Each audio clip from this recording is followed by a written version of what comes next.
Endure. In enduring, grow strong.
Hey,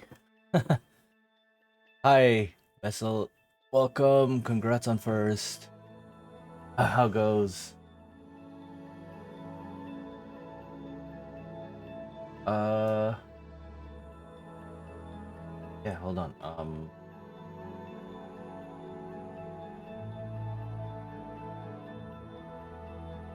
Okay. Yeah, I found the file I wanted. Okay. Yeah. So welcome.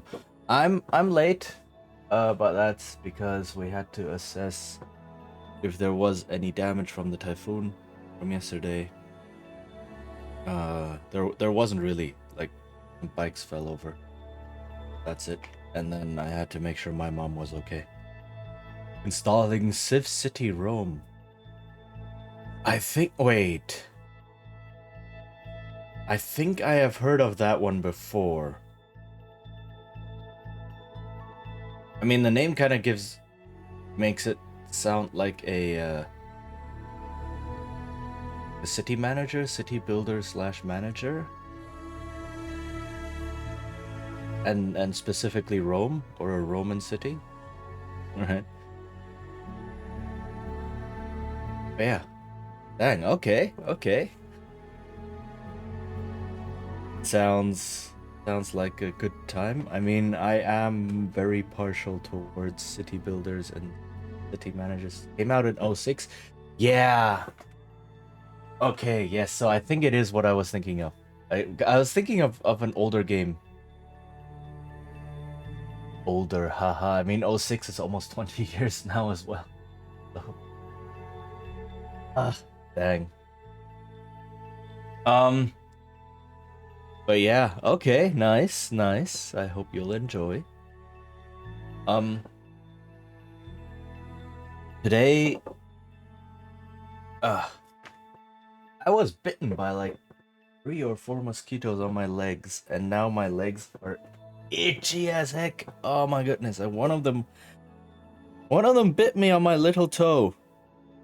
Why? Why would you do that? I have to bend all the way down there to scratch it. So yeah, no fun.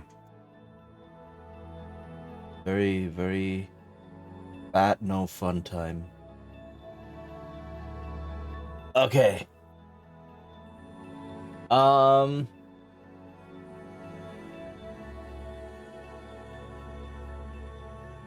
Yeah. So,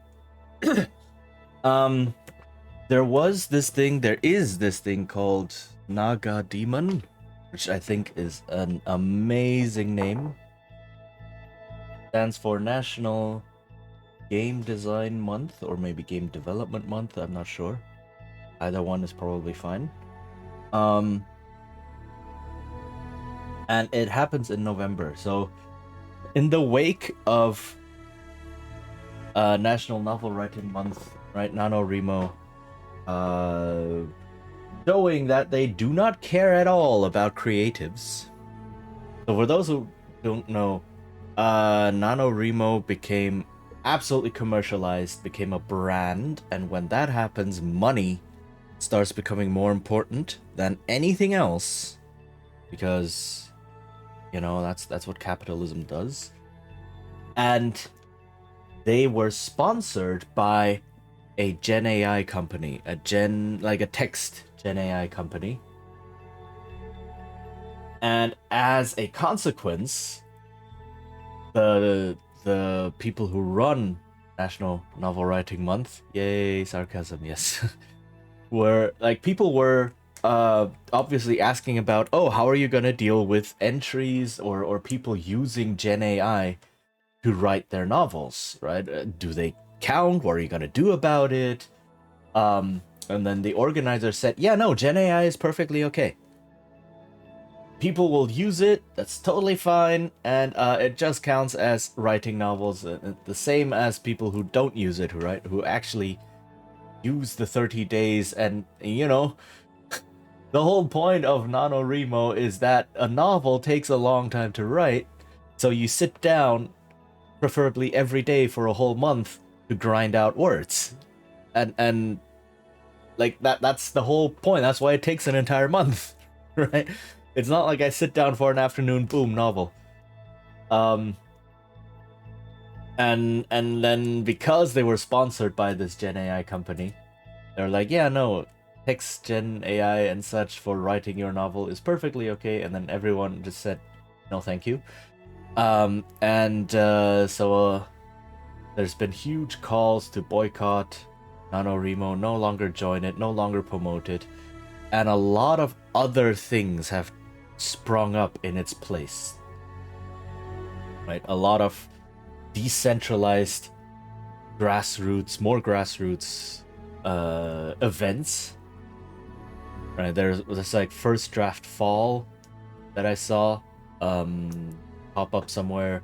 And then there's this Naga Demon. I don't know if it was created this year in response to that, or if it gained traction because of that, because of the NaNoWriMo fiasco.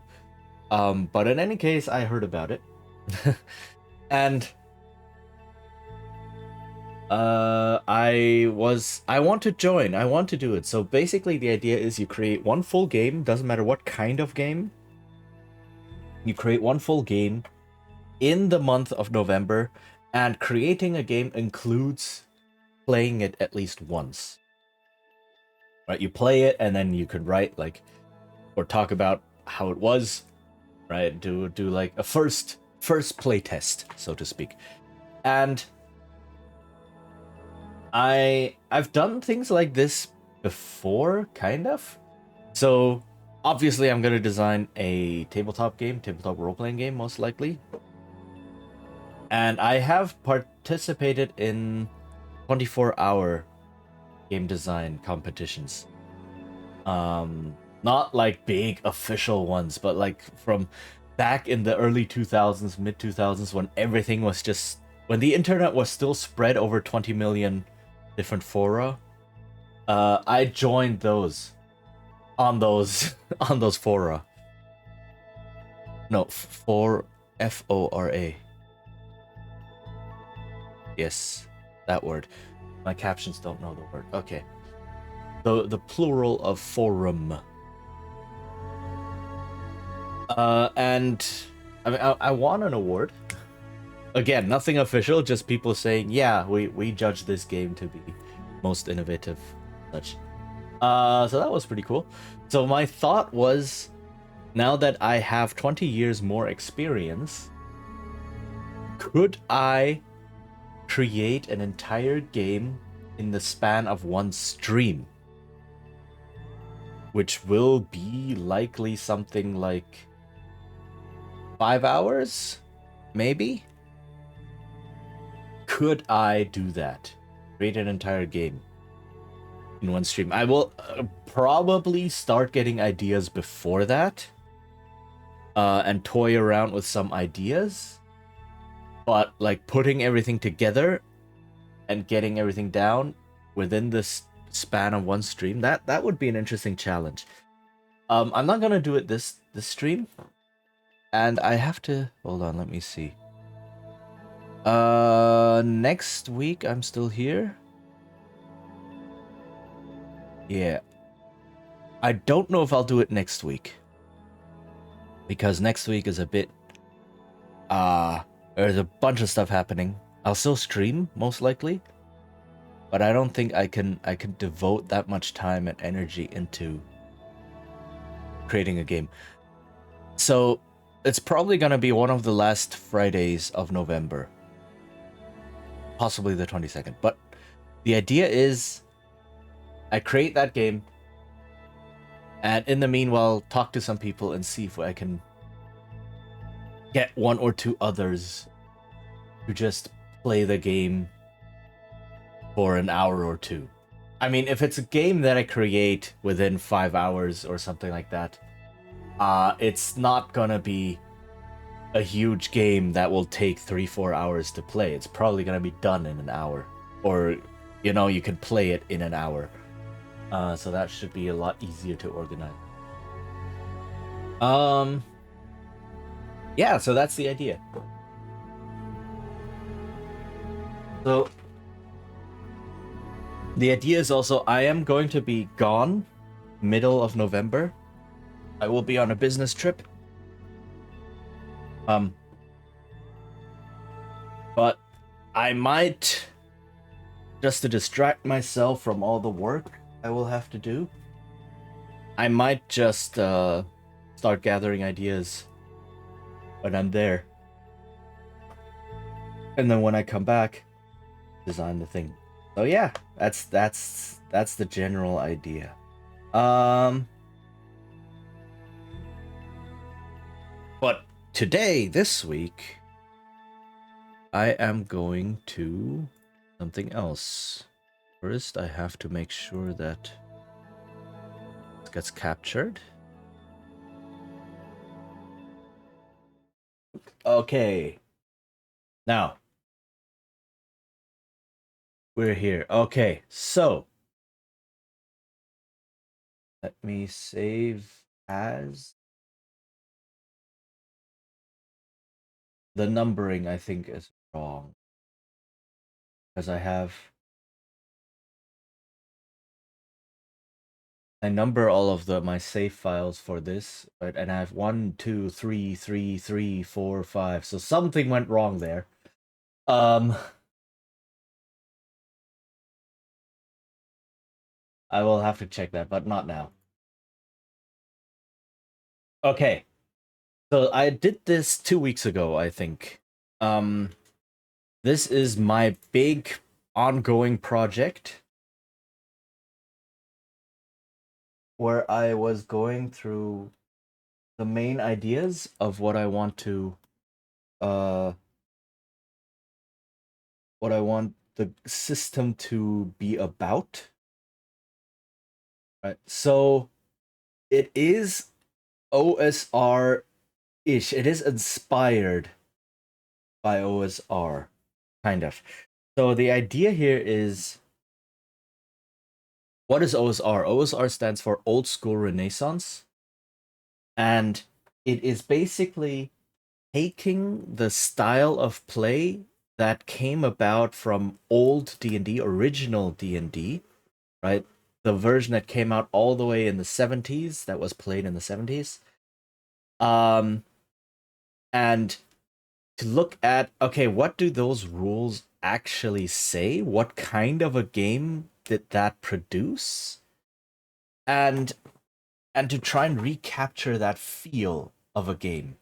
Because by and large, role-playing games now have shifted toward very narrative heavy, very narrative heavy focus.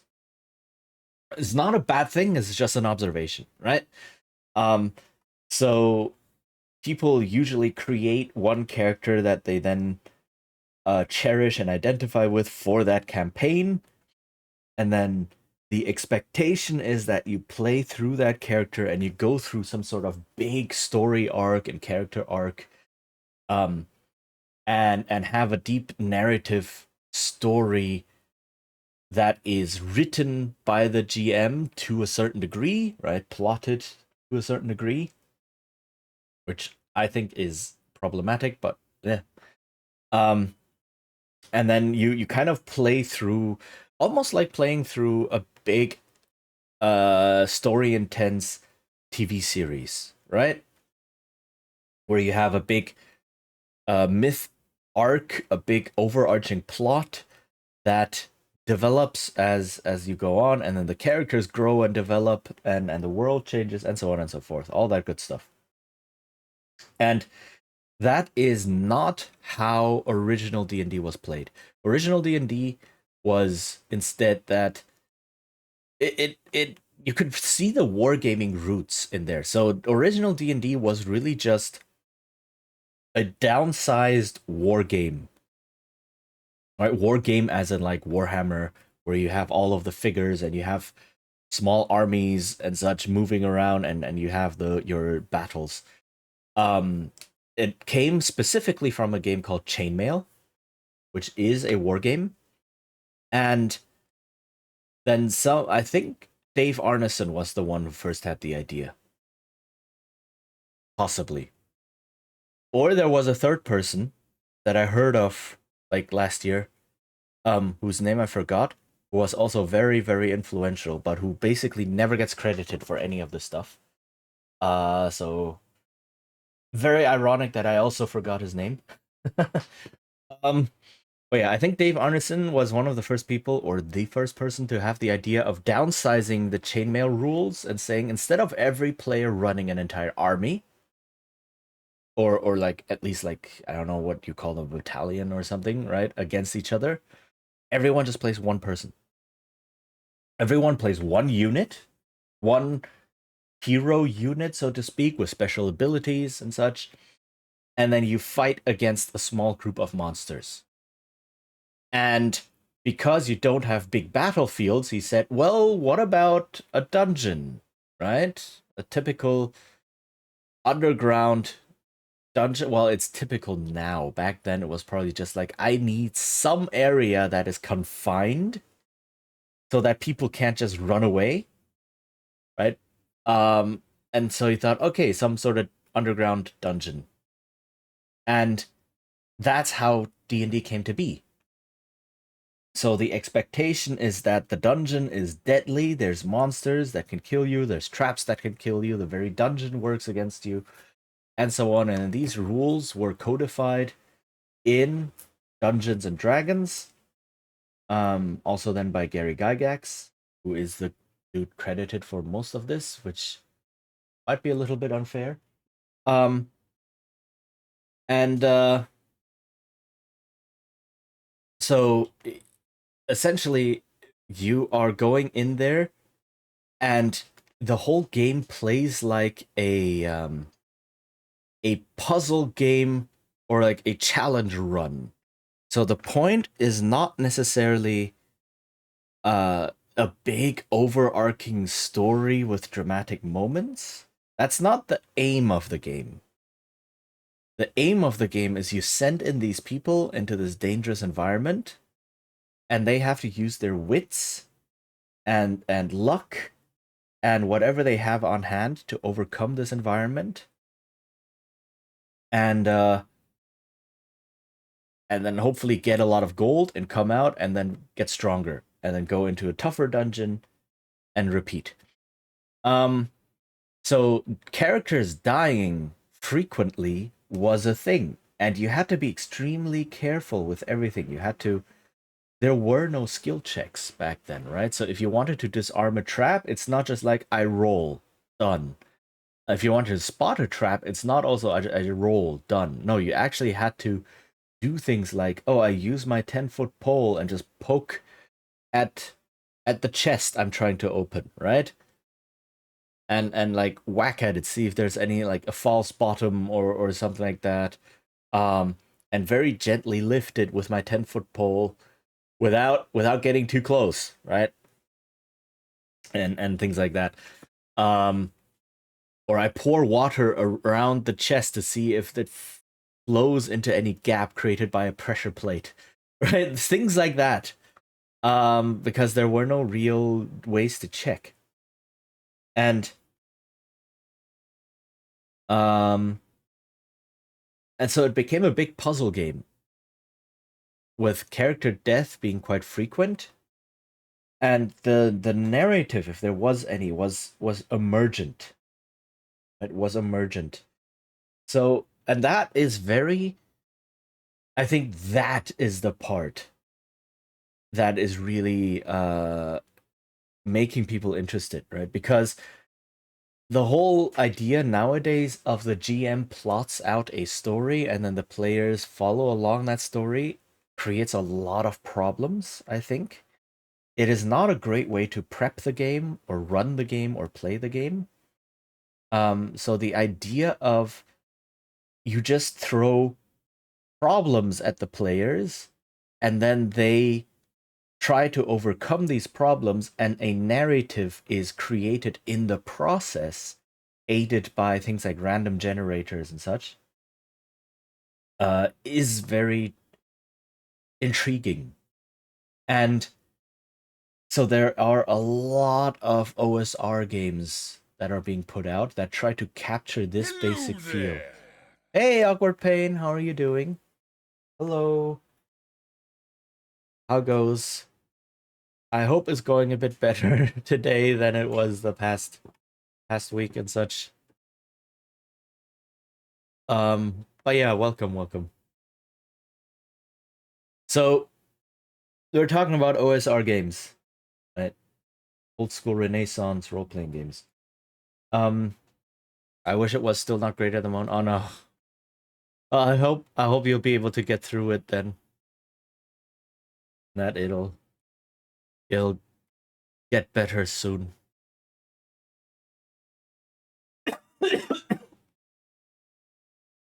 um, yeah. Though I still thank you for dropping in. Appreciate it much. Mostly lurking, but I might chime in. Yeah, no problem. You take care of things you have to take care of, definitely. Um, right. So what I want to do, I I think the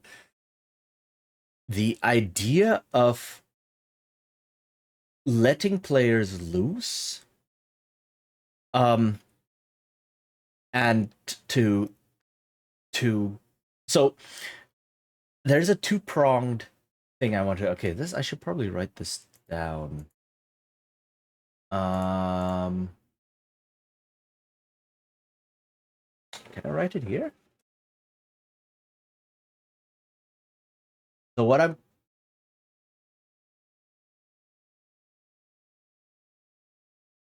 I'm trying is I want a game.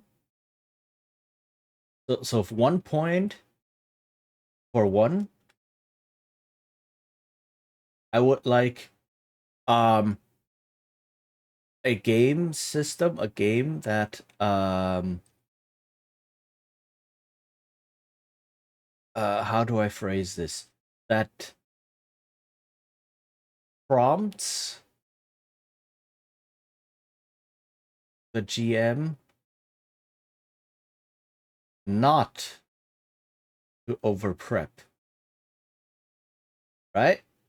So the idea is if you give a GM a blank slate of a game that only has a system for how to resolve things within like a tiny situation, say you only give the GM a skill check system, nothing more, right?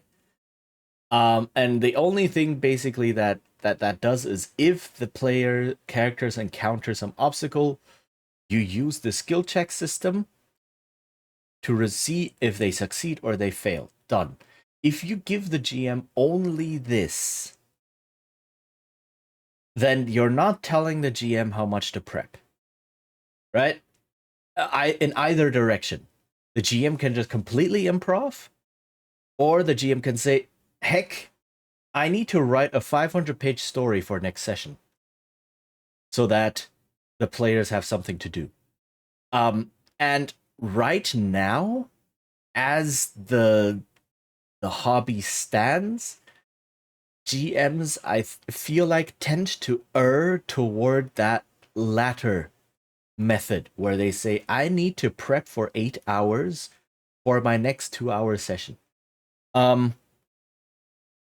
Because the game is only giving me a random number generator for success failure for a single self-contained obstacle. The player characters encounter a lock. Do they pick it or not? They encounter a monster. Do they murder it or not? They encounter a cliff. They climb it or not? Right? That's the only thing the game system gives me. So I, as the GM, need to create the world, everything around it. That sucks. That's not great. So I would like a game that creates enough of a mechanical framework and gives the GM enough tools so that the GM not only doesn't have to prepare things, but is like that over preparing to that degree is actually counter to the game mechanics. Does that make sense? So that if you over prepare, you cannot properly run the game anymore because then the mechanics the mechanics themselves keep interfering with your prep, not the players. Right? The idea is basically right now the GM over preps and then the players come in, play the game, and then the players and the GM prep and the plot that they've written clash. But that is kind of sort of expected, and then GM say, yeah, I'm okay with sacrificing 7 hours of prep to play my session, right? Which, again, is a very strange, not good mindset that you find in a lot of neophyte game masters. But that is kind of a prevailing attitude right now. But if the game system says, no, if you over prep, then the game system will start running against your prep without the players even. Just the game system will do that. I'm hoping that will discourage GMs from over prepping, right? Writing out huge plots. And that's kind of one of the ideas here. So game system will clash with over prepping. And this is not some sort of weird pipe dream. There are games that do this. Powered by the Apocalypse games or Forged in the Dark games, right? Like Blades in the Dark that I've run does this. They give you a lot of background, right?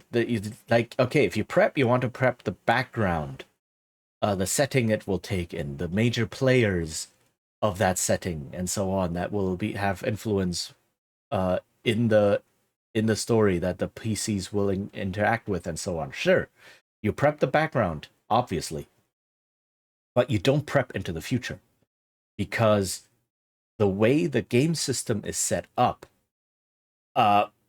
any prep into the future you do is like 90% of it is going to be wasted, guaranteed. Whereas with the like D&D, for example, it's like how much is actually going to be wasted? I don't know. Right? Maybe it's going to be 90%, maybe it's only going to be 10%, maybe I can railroad a little bit here and there, right, to make sure I don't waste all of my prep. And I think that's what leads people to over prep in the first place, because you could use everything, right? Whereas something like Blades in the Dark, by the very way the system is set up,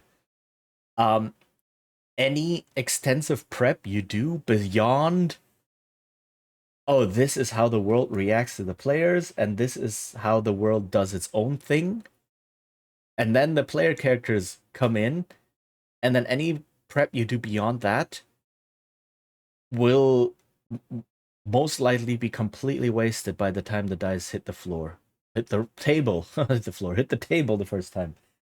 Right.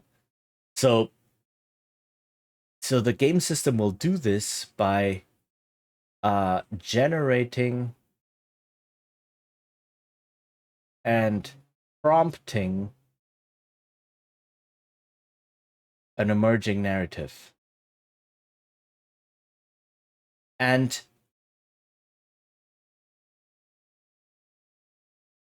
the issue I have with OSR games is they lack the second part. They lack this second part. So, or they lack this whole part, essentially.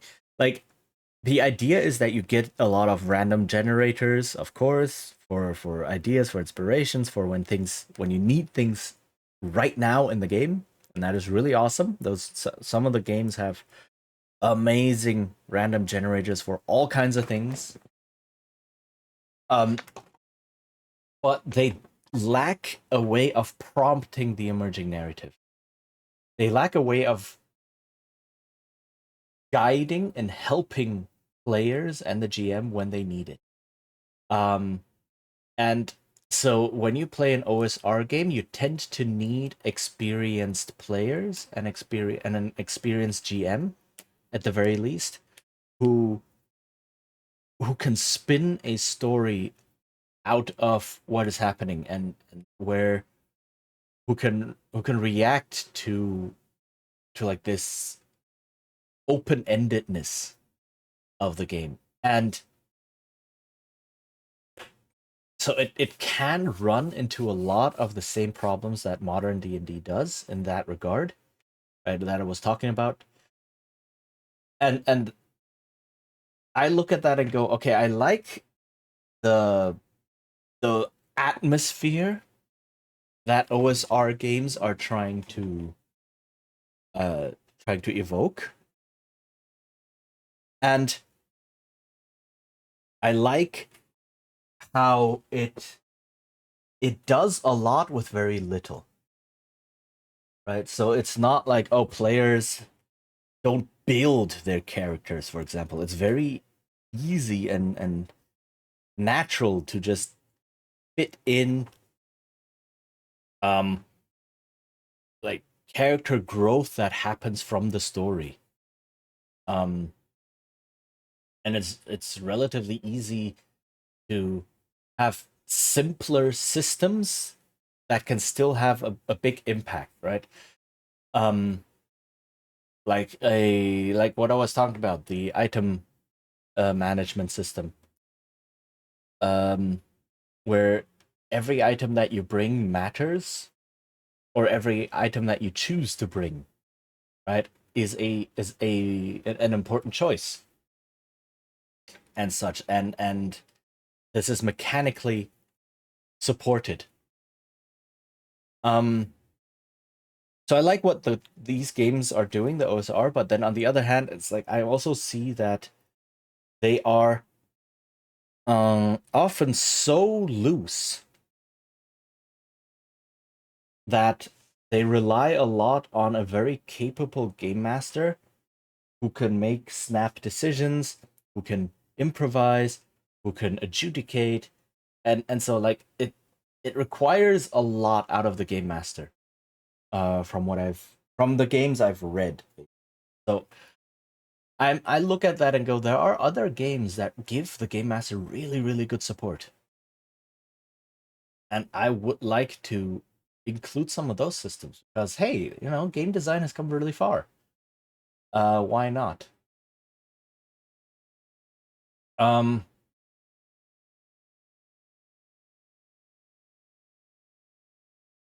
and what I wanted for B, I forgot. I talked so much about this point. Forgot the second point. Uh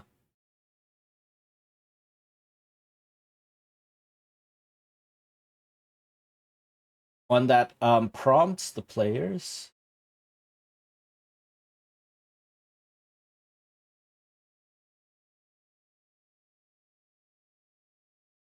I want to see there's probably a way better phrasing of this. What I want to say is prompts the players to immerse themselves in a way. But to engage with the narrative. Oh, thank you for the stretch and the hydrate. Oy. Oh, okay. And then um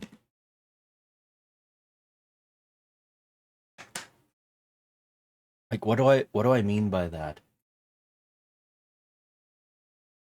Prompts the play.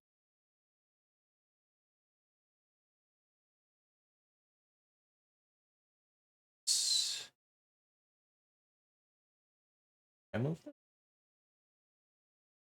Yeah.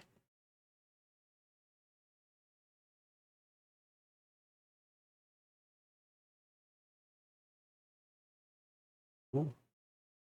Engage narrative. So what do I mean by that? What I mean is um have mechanical support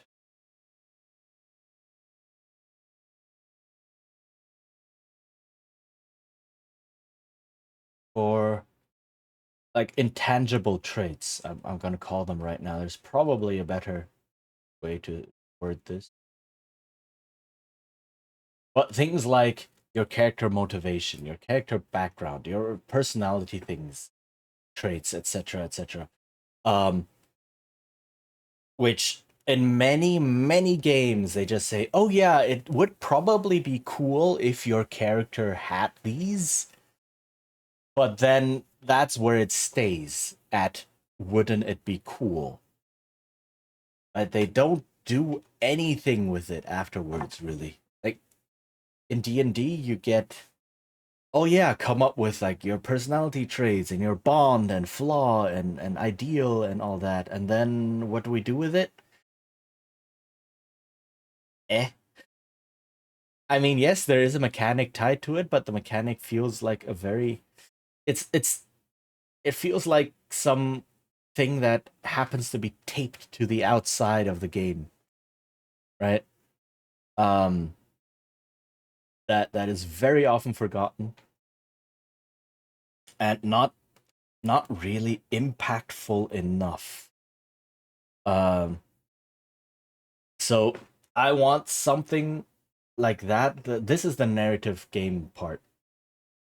So I want to take the OSR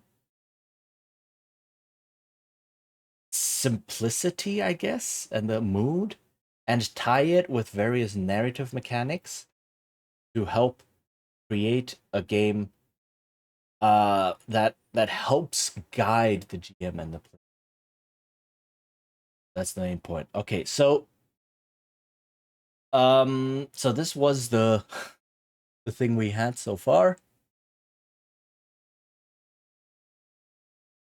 So the idea was to take Blades in the Dark as the main inspiration here for the core resolution mechanic. You have a pool of d6, and then you roll them, and the highest die determines what happens. So you have a fail at 1 to 3. 4 or 5, you have a success at a cost, which I think is a very interesting category to include.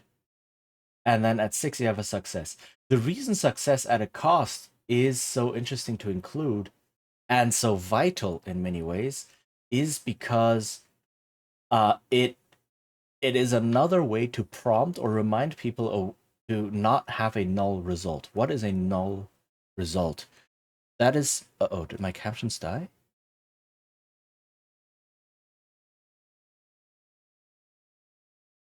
Uh-oh, I'm not seeing them.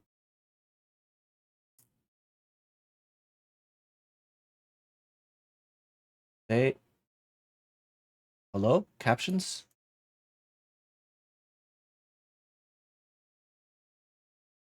Uh-oh.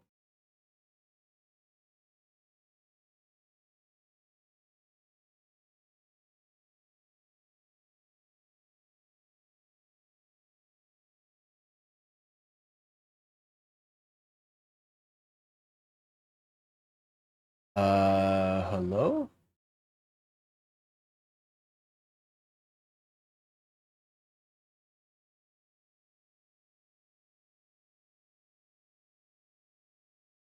Are the... Hold on, let me check on stream. Oh, there they are. Okay. Never mind, they're back. Okay, good. Very important.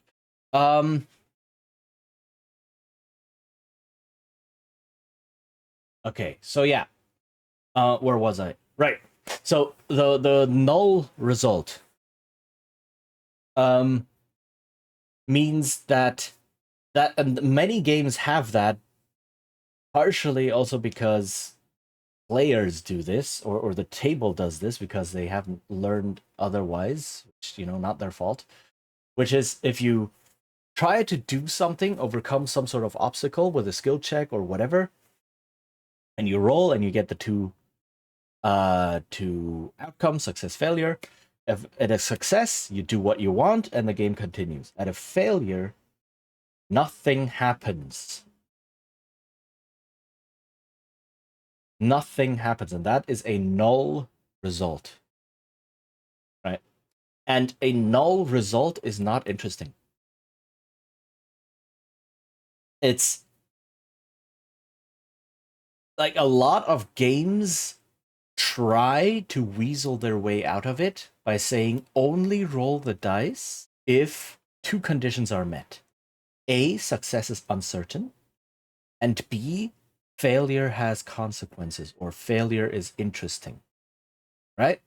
A lot of games will say this, and I think even D&D and such, like, they will say this somewhere in the book when describing or explaining how skill checks work and how to do them, etc. Only roll when these two things are uh are uh, are present. Success is uncertain, for example, because there's danger involved, or there's time pressure involved, or it's a very difficult task, or whatever. And B, if failure is interesting or consequential. This second point often gets ignored because the game doesn't do anything else with it. It just kind of tells you, yo, just kind of keep that in mind, maybe.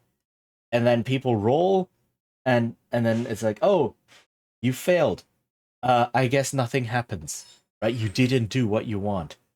But that is the most boring failure possible, right? The situation remains unchanged. That is the most boring outcome. But that is sadly the most common thing that is done. And what this kind of system does, and what Blades in Dark does, is it very clearly says when you fail, not only do you not get what you want, you also get some sort of consequence. So it's instead of just saying in one sentence or two sentences, oh yeah, if the like only roll if failure is interesting. No, the book spends entire pages and chapters talking about consequences. If the roll fails, this is how you adjudicate consequences. In fact, in Blades in the Dark, you negotiate the consequences before rolling. That is part of establishing the circumstances of the roll, right? So the player says, I want my character to do that. And then the GM says, okay, if you do this, then this will be a risky position. But it's not going to be very effective. You only have limited effect, right? And the player can say, what if I do that other thing instead? Well, then the GM can say, okay, in that case, you're being desperate, but you can probably get, like, for instance,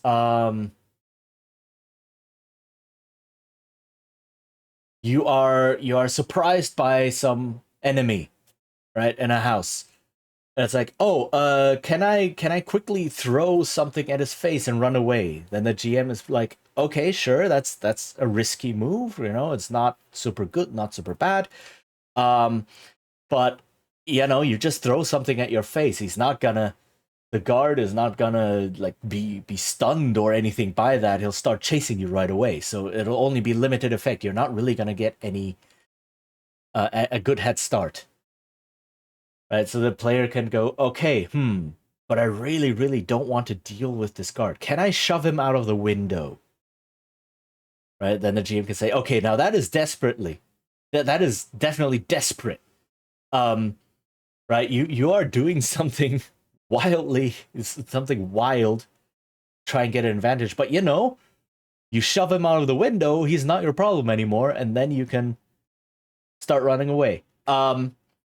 And this is the part of the negotiation, and you can say, okay, but if you try to shove him out of the window and you fail, you fall out of the window as well. That's the consequence I will posit. And then the player can decide, you know what, I don't want to fall out of the window, let me throw something in his face after all. Right? And then the GM can go, okay, if you fail at throwing something in his face, it has no effect on him, and then the guard just closes in on you and starts grabbing you. Right? And so on and so. So that is, we haven't rolled any dice yet. This is all part of establishing the narrative and negotiating what will happen as part of the roll. So the whole point is that players can suggest various courses of action if they don't like what the outcomes of their first suggestion are, and so right, that is part of the gameplay, and the book spends a lot of pages talking about just that. So this is dice last, right? This is a randomizer last, or I forgot the exact term. Right, where you first establish everything and then you roll and then something happens. So when you fail, the consequences happen, and when you succeed, you get what you want. But the success at a cost means both happen. Both things happen to some degree, right? So at success at a cost means, sure, you shove the guard out of the window, but you also fall out. A fail would be you don't shove the guard, you fall out the window. Because he steps out of the way and you crash into it, right? Maybe that's something you want, right? Now you're out of the house and the guard can't effectively chase you, which is not necessarily a bad thing, but you'll have cuts and bruises and maybe a broken leg by falling down, however far it is. And that's the consequence. So that's And the success at a cost option is always there to remind everyone that failure does not mean nothing happens, because otherwise you couldn't have a success at a cost. Right? If you had failure means nothing happens and success means what you want happens, then success at a cost in between them would mean what you want happens and nothing happens. What? That doesn't make sense. So it is a reminder that failure has consequences. So that's why I love it. I absolutely want that in there. Yeah, so that's that. I just realized I wrote this. Okay. Um I'm talking a lot about all of this stuff, all these minutia, but yeah. And so a core system is this. I don't know if I'm going to keep calling it grit. I need to look at some other words that might capture what I'm going for a bit better. But for now, I'm calling it grit. So grit is a number of points that you have, which is your stamina. So when you get hurt, you take damage to your grit. You can spend grit in order uh to get bonuses on your rolls. Maybe. I will have to see, actually.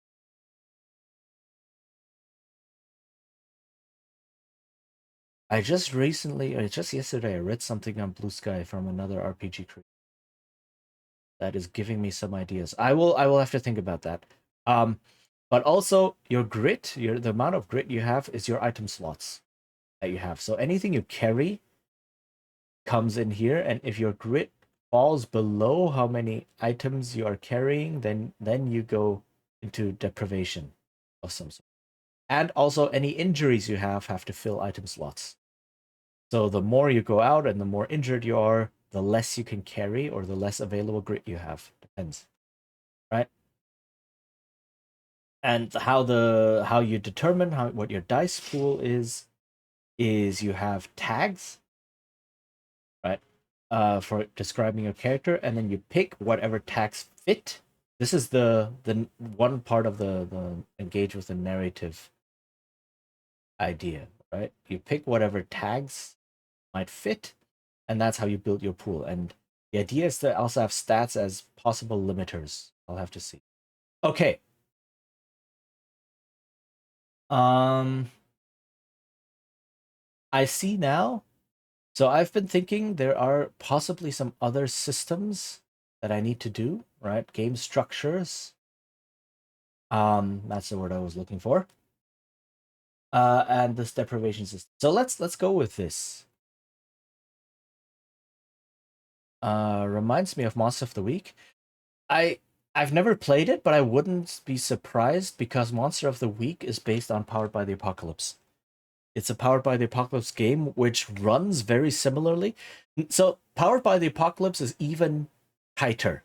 Is even tighter than that because so Blades in the Dark came from Powered by the Apocalypse. And in Powered by the Apocalypse, you only have a certain number of moves, right? You only have certain moves that your character can make.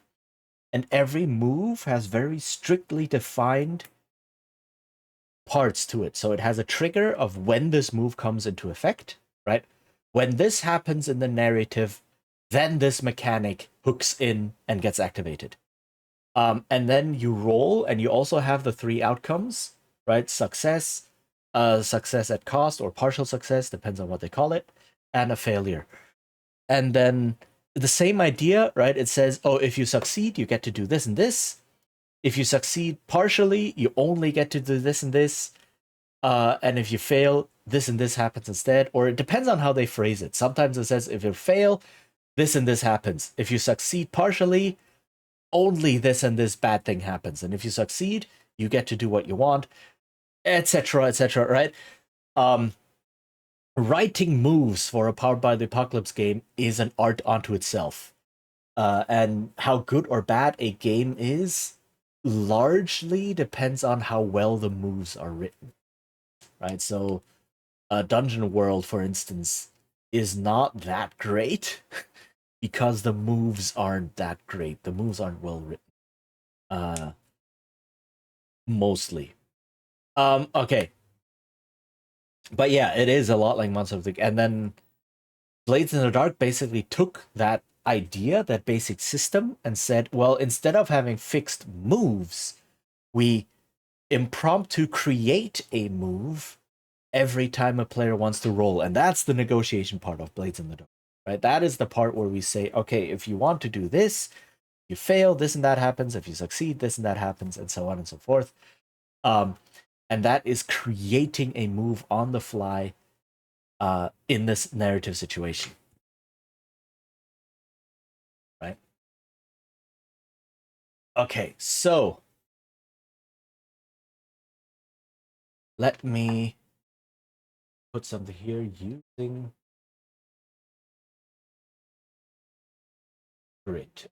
Okay, so my current idea right now that I'm not too happy with, but it's the only one I could think of at the moment, is you have a certain amount of grit, and when you get attacked by something or get hurt by something, you lose some grit, and if the grit drops below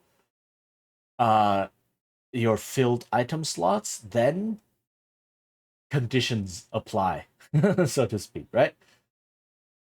So then you get injuries and so on. And that is, it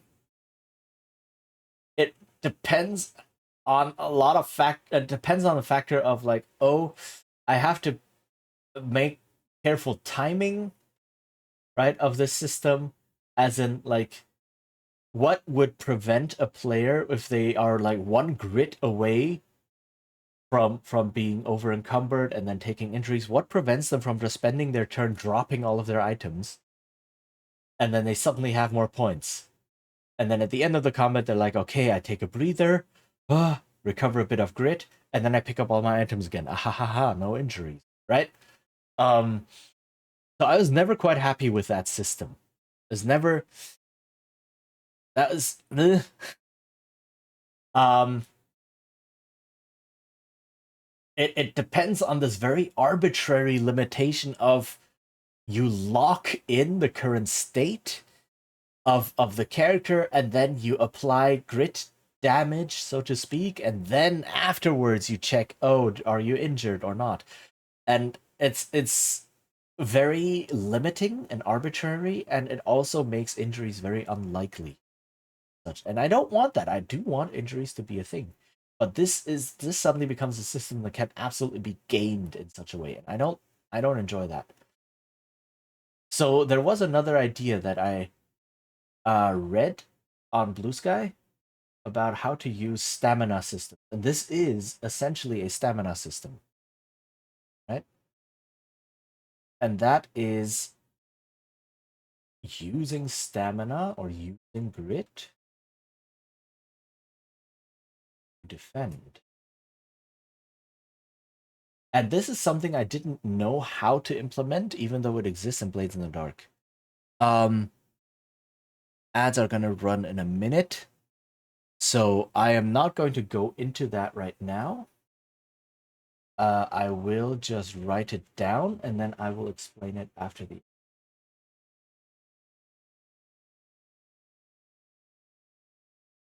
Uh,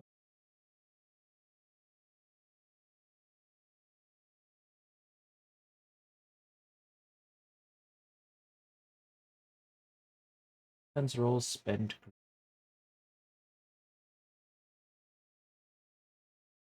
Okay.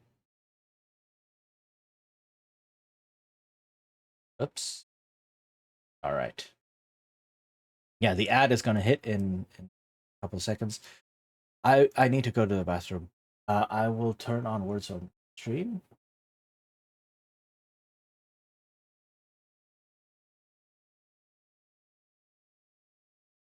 And then oh, loading.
Okay.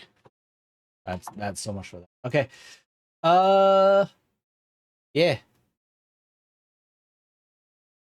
Or was I? Okay. I was trying to explain this thing. So yeah, my previous idea was this very arbitrary, oh, you have to time things right, and then you have to lock in how many items players or characters are carrying because you need to time the correct moment for when grit drops below the items carried and all that. So that's finicky. I didn't like it, but that was the best solution I had come up with at the point. Now there's a different solution now where I'm thinking, okay, right now what I'm doing is saying a character, if they get hurt in some way, right? Taken in or like I don't know, get attacked or run into a trap or whatever, they lose grit. That is one of the functions of. And the other function is you can spend grit to get bonuses on your rolls. And now um, this thread on Blue Sky was saying, why not combine those two? Why not make them essentially the same thing, right? Because if you are defending against something and you are spending stamina to help you defend better, you are effectively losing stamina, right? It's already included. So that's an absolute open my eyes, like head explode kind of deal. Um, so here's the thing: Blades in the Dark, in and of itself, already has something called defense roll, right? Or are they called that? I'm not sure if they actually called that. Term is not important. The idea is if you are facing consequences because your roll came up bad, you have the choice of um, defending, right? You have the choice of trying to mitigate those consequences. And here's the thing: the way it's implemented in Blades in the Dark is this consequence roll is a special type of roll where uh so every character has a resource called stress, and you roll on a stat, and then you take stress damage based on how much you rolled. So if you roll, it's 6 minus your highest roll, basically. So if you roll a 6, you lose 0 stress. If you roll a 1 as your highest die, you lose 5 stress, and anything in between. Um, and I was like, that's very swingy and wonky, and it's a new die system, right? Because the dice don't get interpreted the way they do, because normally you get interpret dice as like 1 to 3, 5, 6. And in this case, you're actually taking the number and doing a math to it. And um, but then I was thinking, well, what if I change it? What if I change it to, okay, you make a defense roll, but you still read this roll the way you normally do with the 1 to 3, 4, 5, 6. I think I had that written down somewhere.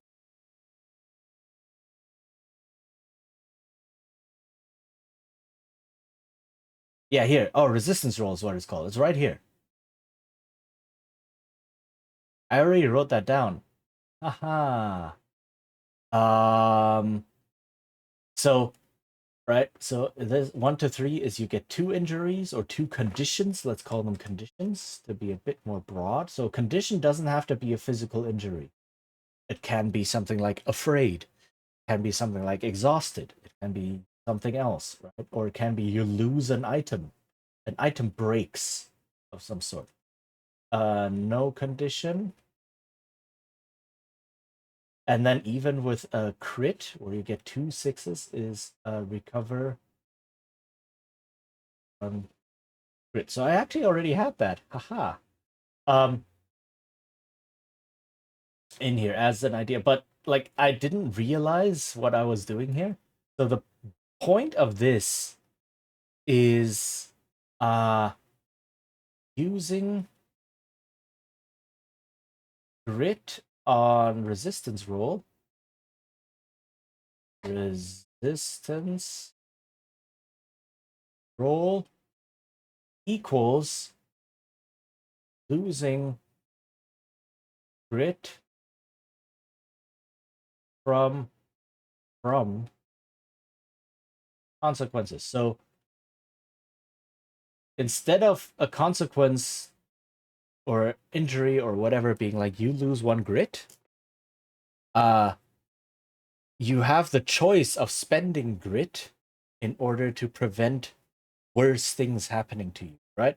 So the idea is, and this is how it was also described in the thread on Blue Sky, um, by Delaney King, I think is the name. Essentially saying, oh, by spending stamina to prevent injury, it represents things like desperate parries or a last second dodge or things like that, right? Um, and you are losing stamina, but you are also trying to prevent worse things from happening. And that is better, I think, than just saying, okay, we now have to lock in how many items you have and then check that you lose the grid. And if you do lose too much, then you still get injured by it. It's too much. It's too finicky. I like this much more. And this is also if players build, quote unquote, right, build their characters in a certain way that, I don't know, they are very tough. So if they have to resist a poison, then the player can just go, you know what? I get 3 dice. I'm not going to spend grit. I'm not going to spend grit on that. My character's just naturally tough. I'm just going to roll my 3 dice. Done. Um, Whereas a character who might be built to be not as fast, right, and a bit clumsy will be like, oh no, I have to dodge this fireball. Let me spend 3 grit on that because I do not want to get burned. And grit is a lot easier to recover than a burn, right? So uh, that is, I think, a much better way. It puts the choice back into players' hands. So it's like a double win. The first system I had to lock in the items and such is like it not only doesn't give players a choice, it takes away their agency. It takes away, arbitrarily says, no, you can't do that, right? Dropping items to prevent yourself from getting over encumbered. Um, and so it takes choices away from them. So this system not only gives them back that choice, it gives them even more choice on when and how to use their grit. So I like this much more actually. Um, yeah, rely on effect happening before player can do anything about it. This is big no. No, don't do this now. This is bad, bad. Um, so this is also gonna be crossed out. So I'm gonna do with the resistance roll. Um, Makes sure that grit is only used for one thing and one thing only, bonus dice, and not two different things. And the losing stamina, losing grit as you become injured or as you are facing danger is then built in as a side effect to that system. So I like that. Um, this also now um helps me with uh uh how to use certain items. So what I was always wondering about, what I was never able to solve, is how to do things like weapons and armor. Armor specifically. Because that is usually not easy unless you have some sort of detailed damage system or to hit system and such. Including the effects of weapons and armor is not easy. So, including the effect of weapons is easier because you can just say, well, in order to fight someone, you need a weapon. Done. right? So the weapon is just the tool that enables you to fight in an actual lethal combat. Just like how if you want to pick a lock, you must have lock picks. If you don't have lock picks, you cannot pick the lock. If you don't have a weapon, you cannot properly fight. Right? If you don't have I don't know, pitons or a grappling hook and rope, you cannot properly climb a wall. Things like that, right? Um so the weapon becomes a tool that enables a certain course of action. That is easier to implement. Armor, however, is really difficult. Armor is like, okay, it needs to be a meaningful choice, right? Armor is something that takes up an item slot, and it needs to be a meaningful choice of having armor, wearing armor, or not, right? Otherwise, no one will wear any armor, and then that's also weird, right? Like, huh? That breaks immersion to a certain degree. It's like we're just walking around in our shirts, maybe shirts and pants, and then just kind of fighting all of these lethal battles. And no one else is wearing armor, or you find like, oh, you find an old suit of armor, yeah, but it takes off item slots, and I'm not gonna wear it. Like that's very strange, right? How do I implement armor?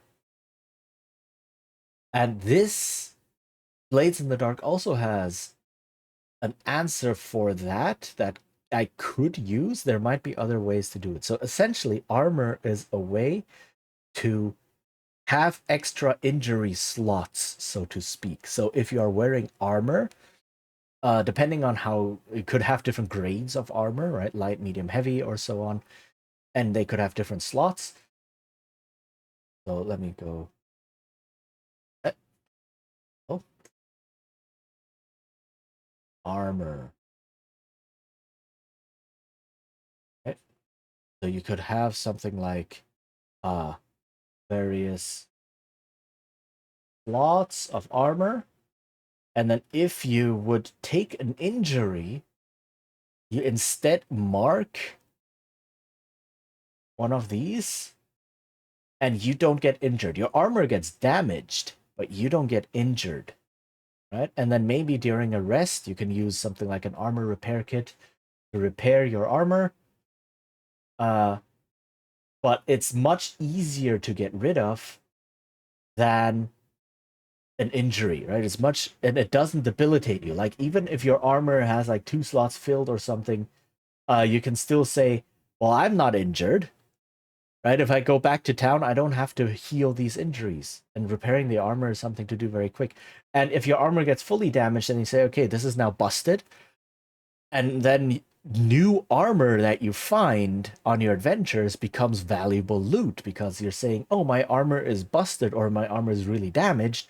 I will take it off and put on this suit of armor that I just found.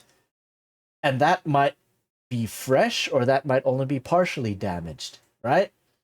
So, uh, armor slots absorb injuries, and they can only absorb certain types of injuries. So, a plate mail cannot absorb a psychic attack, for instance.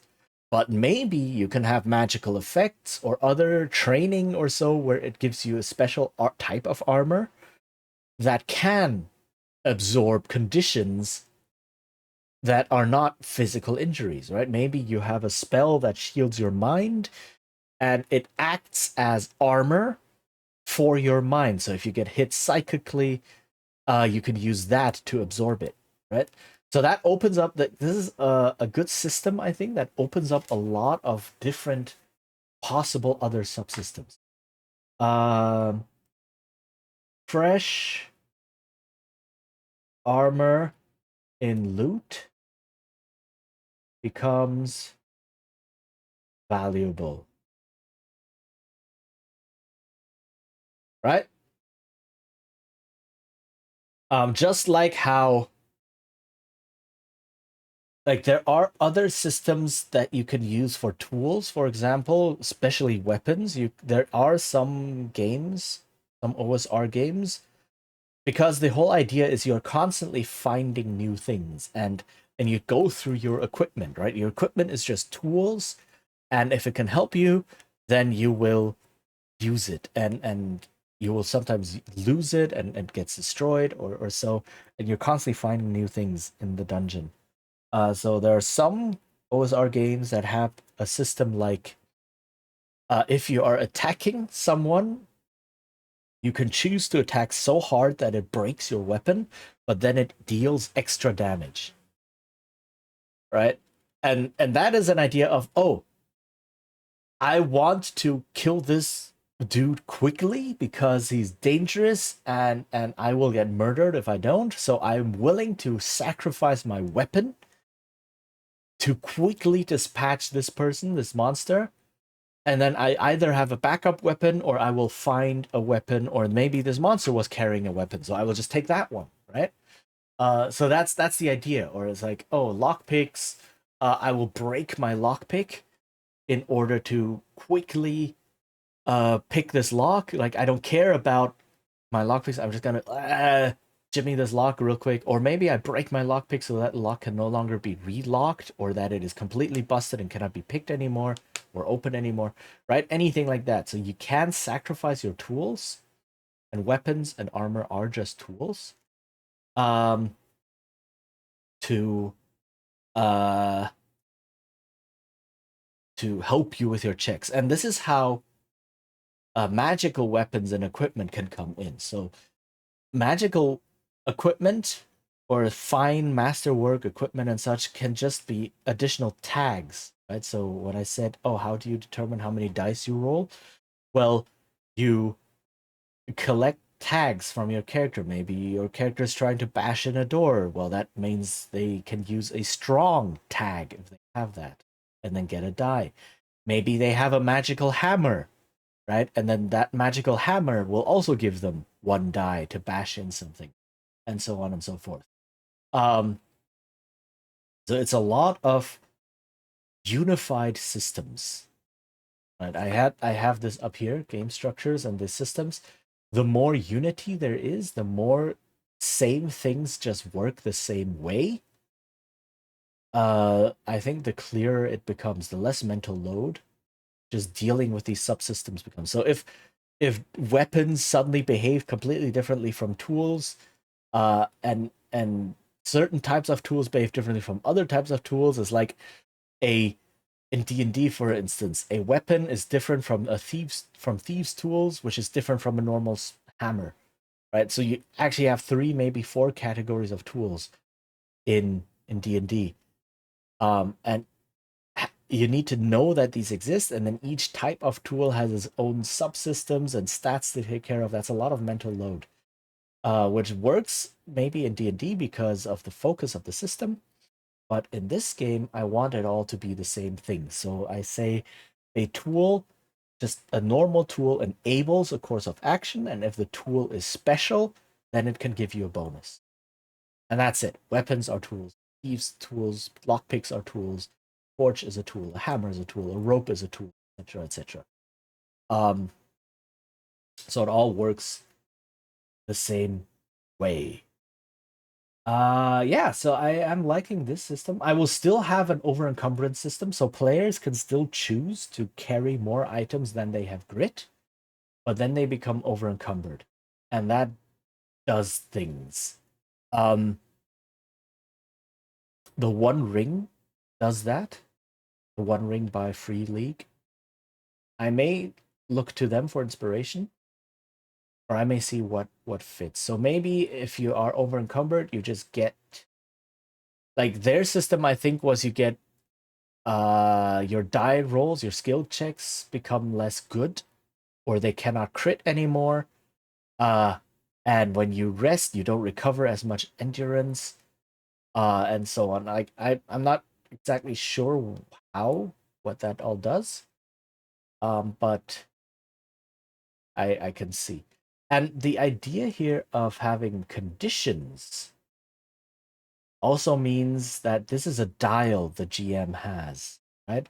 Because not every condition needs to be a physical injury. Some conditions can be something milder, that can be easier to treat. Right? So maybe a condition might just be exhausted. And then if you rest for the night, if you get 8 hours of rest, then that condition goes away. Or maybe a condition might just be afraid, but then after some time or after a breather, that condition goes away. So that can be a way to um, dial how deadly a certain encounter is, right? Because if everything has the chance of giving you a condition, maybe some conditions go away afterwards. Hello Grundstücksverkehrsgenehmigungszuständigkeitsübertragungsverordnung. there. Hello, Vitalina, how are you? Uh, so how goes Grundstücksverkehrsgenehmigungszuständigkeitsübertragungsverordnung?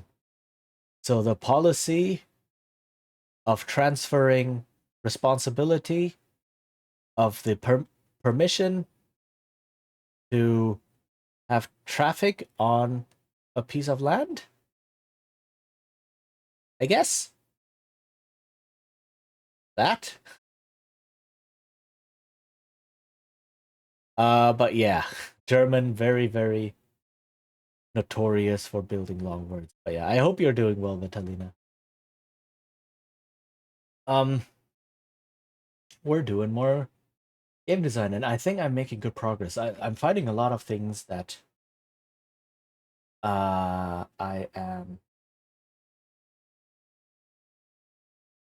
I'm enjoying so far. A lot of things that I think are what I want. So, uh, possession of a tool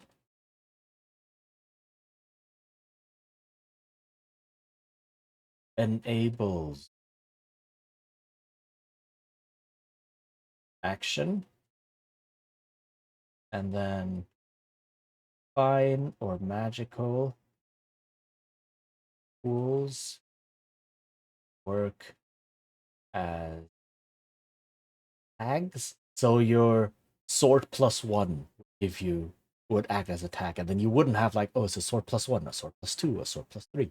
No, you just have a magic sword, and it's sharper and more precise and easier to handle, and that can be as a tag. Uh, weapons are, and that I mean that does sacrifice the whole, oh, I'm using different kinds of weapons.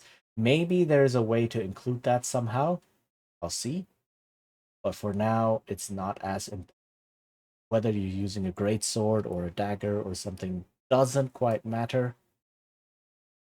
For now, this is, yeah,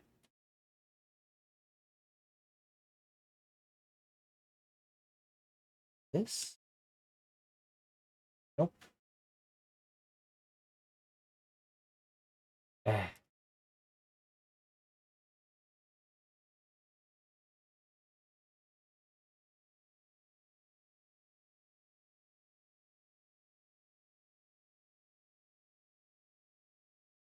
All right, this is a bit messy, but that's okay. Yeah, the more I'm designing the game, the more I'm getting excited to play it.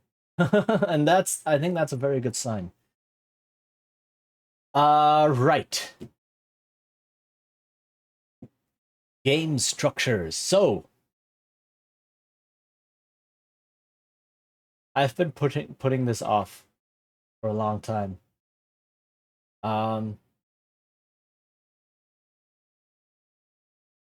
I've been putting this off because game structures will start going a bit into the nitty-gritty. Um, so I think the big structures I need to look at are a challenge structure, are a dungeon crawl, a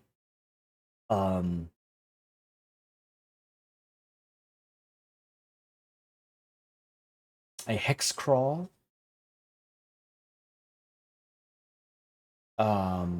travel, downtime, with some later structures down the line be uh, domain management,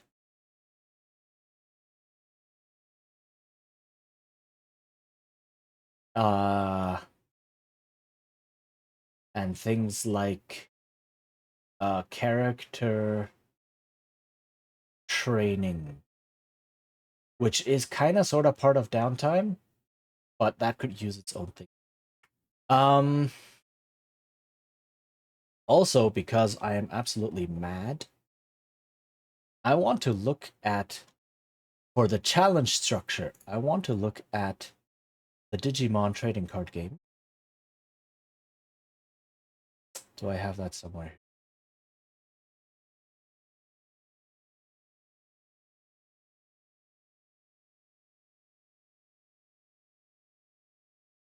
I have this Digimon.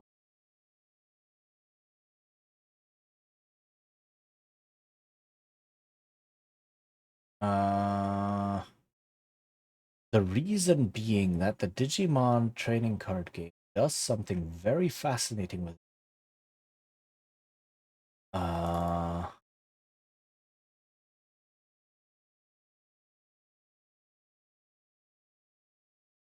don't have it here, but I think the rules, I can find them online. I think Digimon. Search for that real quick. Yeah. Digimon card game.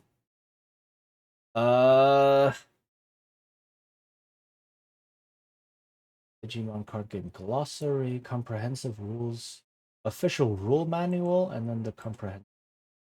Don't need the comprehensive, I think. Definitely. How long is this? Is 37 pages? Oh, that's okay. But this is. I'm just gonna grab this anyway because. Save that somewhere I can find.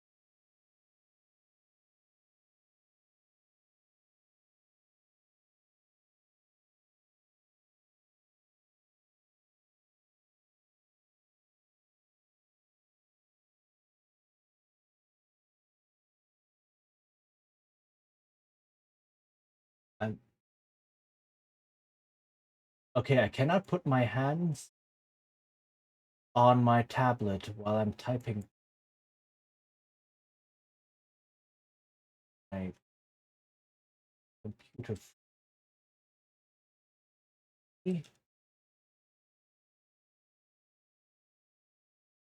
Uh, the rules and the. Okay, so let's have a look at the Digimon game, because what it does is, and this is just the short form explanation that someone gave.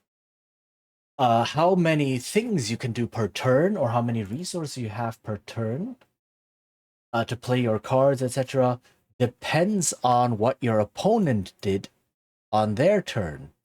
So there's this kind of back and forth momentum mechanic that the game has, which is the more you do. So it's kind of like you're both on the same on the same resource bar in a way. So this is how it was explained to me, right? You're both on this kind of resource bar, and the center is marked, right? So this is you, this is opponent, and this is how many resources you have, and the more things you do, right, the more you spend. And if you spend something big, right, you I don't know if it has to be like in one go, but it means you push the marker here, and then your opponent has more to spend. But if you only go to Like, if you only go to here, then your opponent doesn't have as much to spend. Right? So the idea is if you make a big move, your opponent gets more resources to make a big move or many small moves in return. And if you make a small move, you don't get as much, but then your opponent doesn't get as much to respond. And that is a fascinating system. An absolutely fascinating system. Just realized that I did not write character, I wrote character. Cannot spell. And I want to check out how exactly it works. And if I can use that, because that is a really cool momentum system that can add a lot of tactical depth to things like challenges.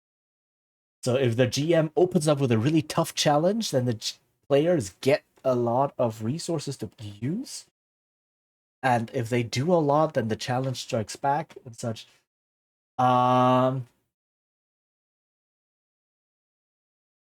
So let's see real quick. About the card information.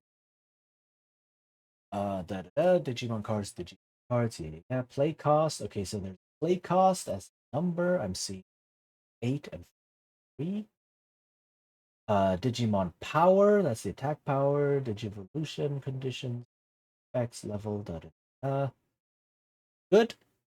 Hammer cards, option cards, but they all have the same basic idea. They have costs. The playing field. Memory gauge. Right, that's what they have. Okay, so there's this memory gauge. And it does go from 10 down to 0 on both ends, right? So it goes on your end, it goes from 10, 10, 9, 8, down to 0, and then it goes 1, 2, 3, 4, 5, up to 10 for the other player. Right, so this is what I'm looking at. Memory gauge is used when playing memory costs. It is shared by both players. Okay. Setting up the game, shuffle deck, rock, paper, scissors goes first. Draw 5 cards. Place the counter on number 0 on the memory gauge. All right, so that's where it starts. Interesting. Playing memory cost. There we go. This is the one what I'm looking for. So this game uses a memory gauge memory system to pay the memory cost of cards. For example, to pay a memory cost of, you would need to move your memory counter 3 spaces. During your turn, if the memory counter lands on the number greater than 0 on your opponent's side, due to the costs of other effects, or due to costs or other effects, your turn ends and it becomes your opponent's turn. If the counter is on 0, your turn continues. Right. So if it's on 0 or on like 1 and something, you can say, do I spend 10 memory cost to do something really huge, but then the opponent on their turn gets the full 10 memory to spend?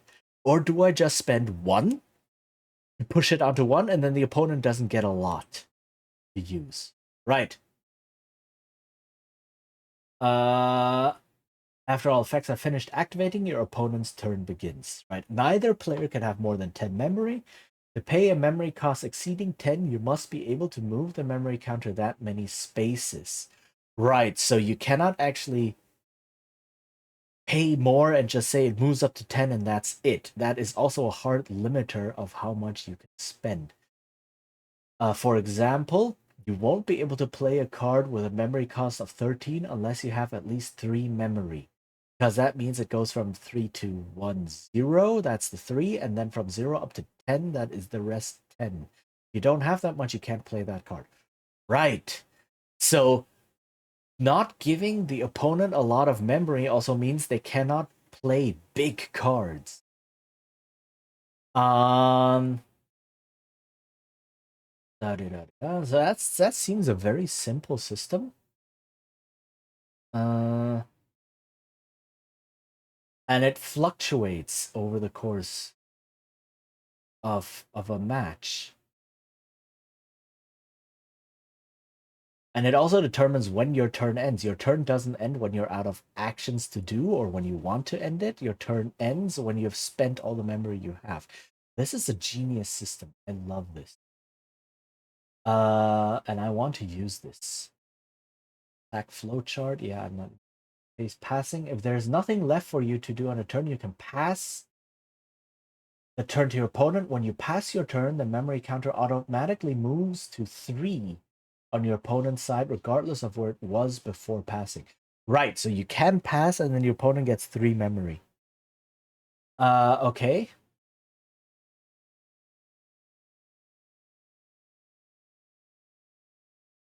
Multicolor X rows. First digivolve from all cards themselves. Constant station. Okay, so that wasn't actually all that complex, but I think it allows for a lot and allows for a certain momentum swing, right? So if you do something big on your turn, if you are do something, not something big, something desperate on your turn, you can get a lot of effect. So a momentum slash position system, I think, is a better way to put it in terms of the RPG. In terms of so, the idea is doing something desperate gives bigger effect, but allows opponent, let's just use opponent for now, more ways retaliate. Right? So this is the Digimon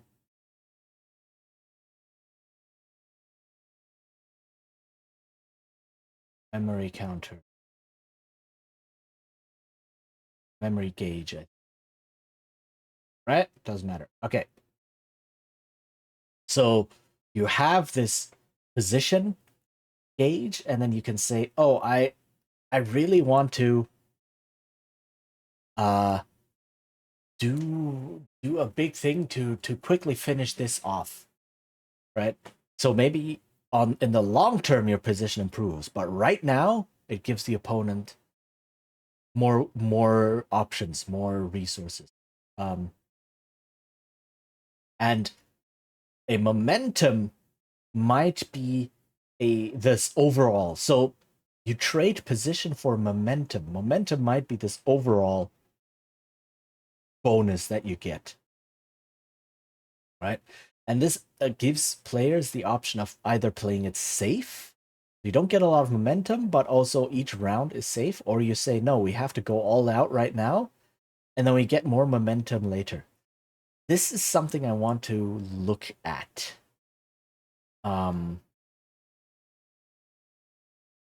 So let's do this. Let's right back.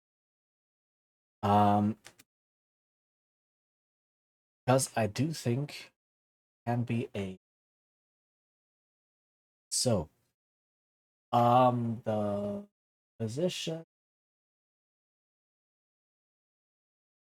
trading position for a moment.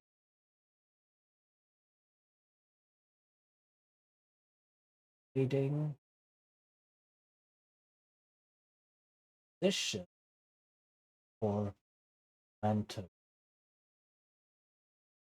And this ties into some other system I was thinking about. So this comes from a game called Fate. And what that game does is it has two major types of actions. The first action is an overcome action, which is just you have an obstacle and you try to overcome the obstacle. That's your classic skill check in a way. And the other system it has is a what is called create advantage, where you manipulate the situation or the environment in such a way that you shift things in your favor. And later on, when someone tries to do something and they can use that to their advantage, they can get a bonus on their roll. I don't know if I want to have too many bonuses on rolls floating around in this game. It works in Fate because that is tied into the core system, but I don't know if I want it here in this game. Instead, there is like a momentum system that other games use, which is just you have this generic pool of points that is momentum. And when you need to use momentum, you can take points off that pool and spend them for bonus dice. So that I think is better than having lots of small things floating around for this game specifically. I think.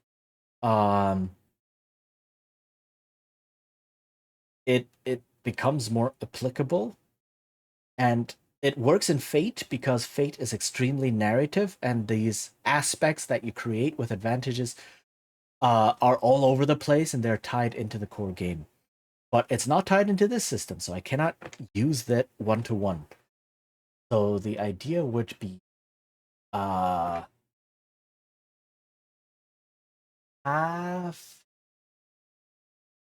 a momentum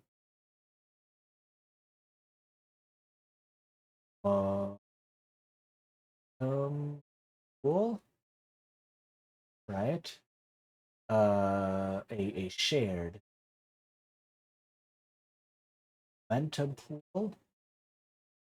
Spend for bonus. It could be bonus dice, it could be other bonuses. I don't know yet, but that's the basic idea. And you gain momentum by giving up by doing risky things, in a sense, I guess. So it becomes a choice. So some games that do the whole momentum thing, I think like the 2d20 system does that, is you gain momentum if you roll really, really well, right? If you roll, you need a certain number of successes, I think. And if you roll more successes, each additional success counts as a point of momentum or something along those lines. So momentum over there is a win more mechanic, right? You're already winning, and you'd use momentum to win more. I want to try something different. I want to try you put yourself at risk, but for that, you get momentum, right? So it's not a win more mechanic, it's a conscious choice of I put myself into a worse position now in order to be able to pull off a big move later. Right? So this could be done when fighting against, say, a big opponent, like a dragon or something. Like, oh, I need to take risks. I need to go close. I need to go in close. I need to climb on the back of the dragon. I need to do various things. But then that builds up a lot of momentum. And then once I have enough, I can use all of it in one big go and just, I don't know, plunge my sword. I climb into the mouth of the dragon and I plunge my sword up into the roof of its mouth, killing it. Right? That kind of deal. So it's a lot of very risky moves.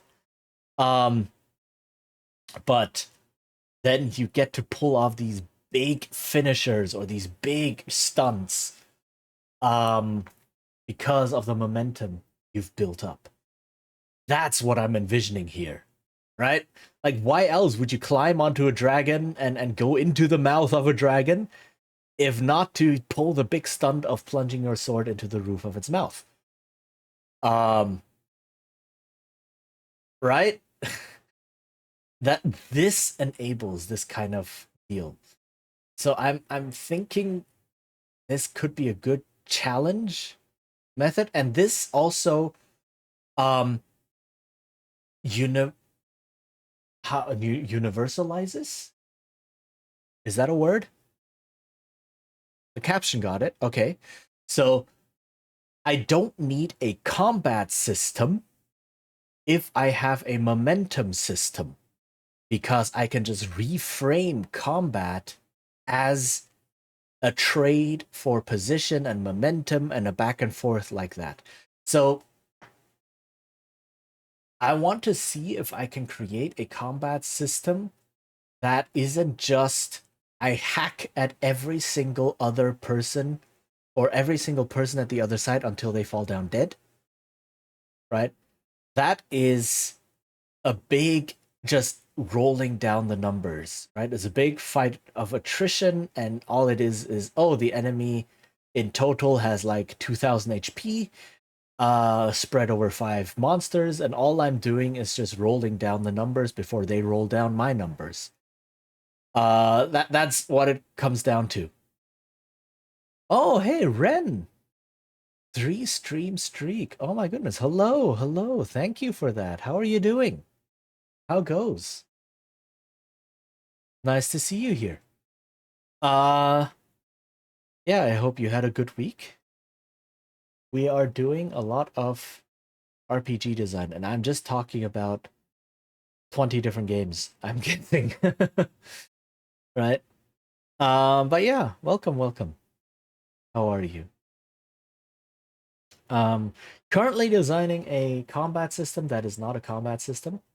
So basically, I've been watching some let's plays of various RPG games, including Critical Role again. Getting back into that. And whenever there's a combat, it's always the same idea of, so there is this pool of HP that I'm trying to roll down to 0, right? And all the choices I'm making is basically different ways of getting their pool of HP down to 0 faster than they get my pool of HP down to 0. Which, it can be fun.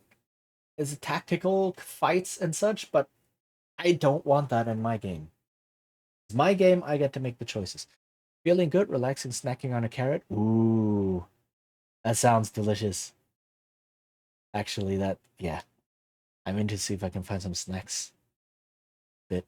Um, so I want to see if I cannot make combat a bit broader and not being like, okay, it just gets reduced down to this war game, because that's essentially what it is, right? It's still a war game where you are trying to hack every opponent down before they hack you down, and that's all it becomes. But if you actually think about, I don't know, movies or novels, TV series, stories, and such, it's not really that. It's not just that. It's a lot of positioning. It's a lot of covering. It's a lot of secondary goals in a fight, right? Uh like a combat, if you have a fight in a movie, for example, it doesn't end basically with our protagonist gunning down every single mook or henchman or something, uh and then they are all dead, and then the protagonist stands there and goes, okay, now I win this combat. It happens now and then, but that's not the only thing. It's like, oh, they do something else. Someone they've been waiting for, they need to hold out, and then they get reinforcements, or they need to try and get away, or they need to try and grab something. They're fighting over something, right? Or it's part of a chase, or I don't know, they need to get somewhere. They need to get past the guards into a room or something, right? It's always this. So the goal is never I shoot at this guard and see if I can gun them down. And there are 5 guards exactly, and once I've gunned down all 5, I win this battle and the story continues. That's not how it goes. Very often when there's a fight in a movie and such, we don't actually know how many people are involved, right? Unless it's a very significant boss fight where there's only 2 people or so, and then they talk all the time and they feel each other out. And then it's also a different thing, right? It's also not I roll until the other dude has no more HP. Um, So it's like there's a bunch of guards or a bunch of henchmen. Um, we don't know exactly how many, right? So that's kind of the feel I want. It's and having such a more open system, I think it will be easier to slot in things like running away if the fight doesn't go in your favor, putting in secondary objectives, because resolving a secondary objective, right, getting out of cover to run towards, I don't know, something to disarm, or not participating in the fight in order to do something else, is giving a position, but then you get momentum for winning the fight overall. That kind of deal, right? So it becomes a lot easier to slot in these kind of systems, and it becomes easier, I hope, for GMs to think about these other things that people can do: running away, secondary objectives, fortifying your position, whatever, right? In order to win. And maybe, like, once you can spend enough momentum, you can do a big finishing move, and that wins you the fight outright. Things like that. Um, so that's why I want to see if I can use this kind of a system. The ad, however, is going to start. I need to get up and have a stretch. Also, I need to ventilate this room. It's super hot here. So I will switch over again, and then a couple minutes, and then hopefully we can make this work.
Hey, I actually beat the ad. Okay. Should be done now. Okay. So hope everyone is back. Right, so let me write down. Mm, risky. I'm just gonna label this as risky. Oh. Mm, give. So this is the idea of um welcome back. Thank you. So in Fate, I was talking about this as well. Fate has a similar idea, which is like in Fate, combat still revolves around trying to hurt everyone so much that they stop fighting. It doesn't necessarily mean kill everyone. It just means hurt everyone enough that they're no longer able to or willing to continue fighting. And you do this by doing attacks, right? You try to damage people um, and putting injuries on them. And that's how you ultimately win the fight. So creating an advantage doesn't directly contribute to that. Right? The only way to damage someone is to use an attack action on them and to then inflict damage of some sort. Um, which means that anyone who uses something like create an advantage is not directly removing people from the fight. However, so they are quote unquote wasting their turn. It's not wasting because then someone else can use the advantage they created to get a more effective attack in. Right? So that's the idea. When you're creating an advantage, you are saying, I am not contributing directly to the goal right now. But then someone else, or maybe me again in a later turn, can use this thing I have crafted, this advantage I've crafted, to get more effective attacks. And that's exactly this idea, right? Where creating an advantage doesn't directly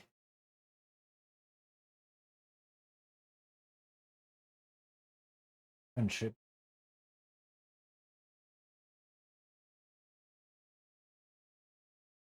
goal, but allows more effective moves later. And that's what I want to capture. So this means that not everyone has to be good at fighting, for example. Or if you have a different kind of challenge, not everyone needs to be good at that. You can have people do things they are good at and then have someone who is trained in accomplishing the overall goal, the direct goal, use all of this momentum that the other people create, right? And this is in D&D, for example, every character needs to be good at fighting. And that leads to some very weird things in terms of like character build or character class design and ability design and so on. Because every person needs to contribute to whittling down the opponent's HP. Right? That's also why healers are so indispensable because they directly prevent or undo the opponent whittling down your HP. Um, so it's like everyone can remove opponent's HP, but only the healer can undo what the opponents have done, and that's um, that leads to situations like this. But if I have this kind of a deal where someone is fighting and maybe the mage casts a spell that makes the opponents drowsy, is that whittling down their HP? No, it's not, but it makes it easier for the fighter to then charge in and fight them. Or maybe the bard in the background is singing a battle song, right? Is that whittling down the opponent's HP? No, it's not. But it helps the fighter, right? And D&D has things like that to a certain degree, where you do have supportive actions that give bonuses on rolls, etc. But I want to systemize that. I want to put all of that into the same bucket and say this is a support action and it gives momentum. And later you can use this momentum to um to enhance your check. And this can also work in smaller areas. For example, the whole uh like sneaking past a guard, for example. Sneaking past a guard is not necessarily a huge challenge, a big drawn out challenge, but you can have things like, oh, one person walks up to the guard, engages them in conversation, and distracts them. And this is a move that does not directly sneak you into the castle, but it can give a bonus to the person who is sneaking, right? Because the guard is now distracted and not paying attention as much. But it can backfire because now the guard might become suspicious depending on how the roll goes, right? Or I don't know, like something bad might happen as a consequence depending on how the dice fall. And that's kind of what I want to capture with this system. And how you trade position is with the memory gauge mechanics stolen from Digimon. That's the idea. So you don't. It's not that if you do a big attack, that the opponent suddenly gets a big attack, because then no one will do big attacks. Just like that. It's you do something that gives you momentum for later, but then the enemy, as retaliation, as direct retaliation, can do something else. So, for instance, if the bard is out there singing a song, the bard is drawing attention to themselves, and then the enemy it might be easier to I don't know, attack the bard because the bard is not actively dodging. It's very difficult to dodge and weave while making music, for example, right? Just a very not the greatest example, but hopefully you know what I mean. So, um, and then risky moves not only give momentum, but also uh give position to opponent.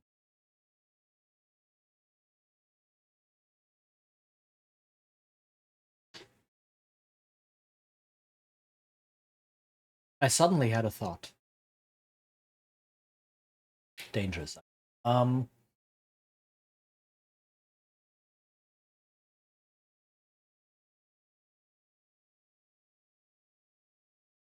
I don't know if I like position as a term. I think it's mostly that. I don't think I like position as a term.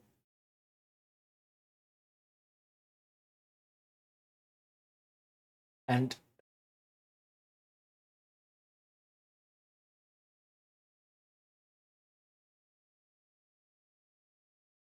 the reason being, uh, so this is not the first time I'm thinking about how can I change the combat system so that it doesn't just become a roll, like rolling dice for attrition. Um, a roll off, so to speak. And one idea was position. So what you're actually fighting over is position. And whoever manages to convincingly gain the most position wins the fight. And position can be gained by things like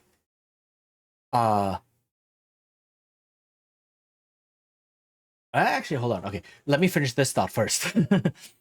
Position can be gained by things like murdering an opponent or holding an actual physical position, fortifying where you are, right? Having morale, breaking the morale of your enemy, things like that. And then so it's not about how much position or how much HP does the enemy lose. It's how much position do I gain, and whoever gains the most position wins. Um,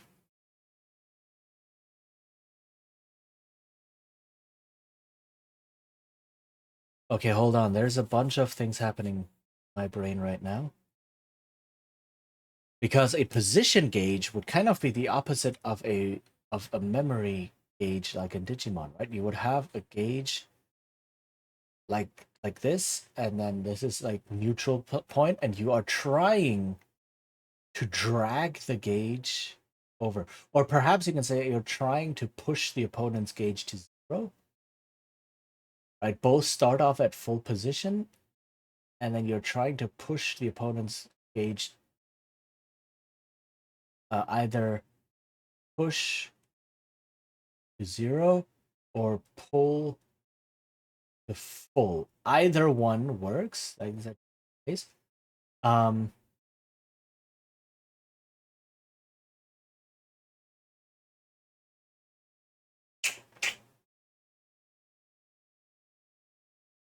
Idea.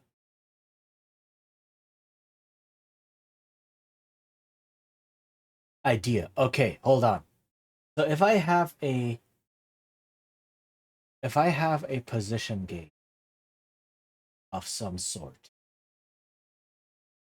right? I have some sort of position gauge like this, and it starts a meeting, and this is 100% on your end, and this is 100% on the opponent's end. What you're trying to do is pull this to your side, right? And once you hit 100%, you win the fight. And there are certain types of actions that pull the gauge to your side. There could also be certain actions that push the gauge this way. But then you get momentum. So the idea being, this is a stack of points, but that just becomes a second momentum mechanic, right? You gain position, and then you spend position to get momentum, gain more position. That's too finicky. It's too finicky.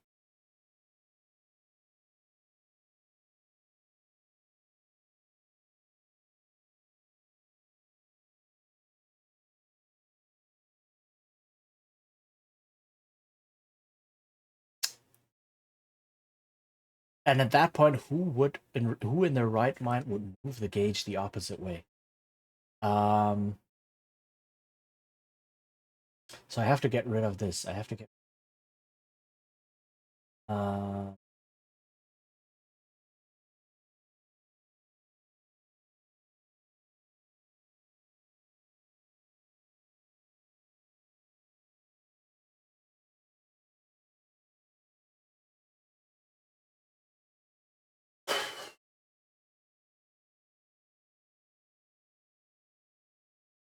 huh.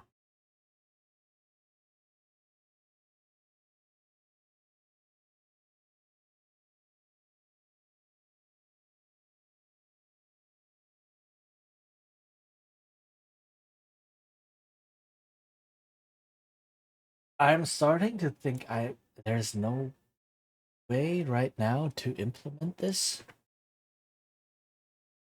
So the way it works in Digimon is that actions, quote unquote, right, cards that you play have a cost, or actions that you activate, I guess, have a cost.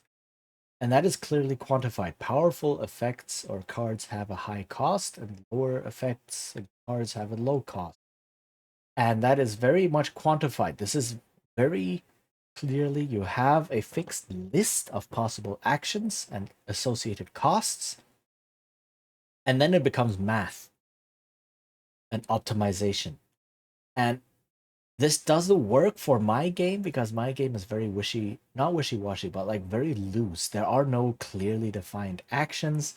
There are no clearly defined costs, different point costs for things, right? It's like, oh, I do this. This costs 2 position, and this action costs 3 position. Why? Because the GM just decided it.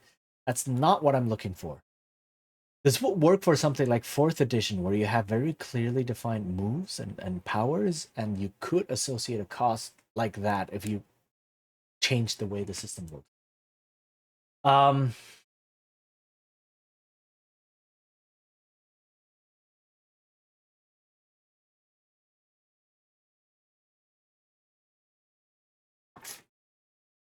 So, hmm.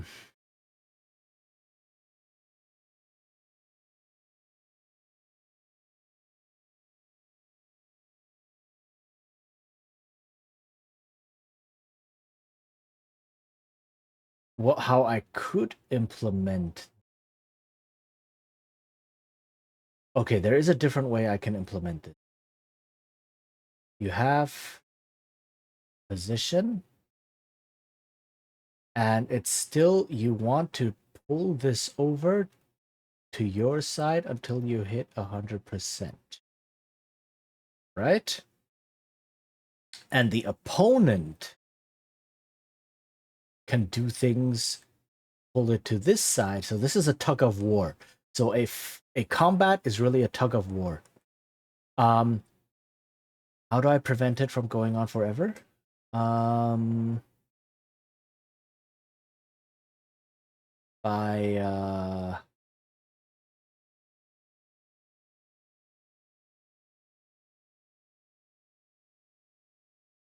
I don't know.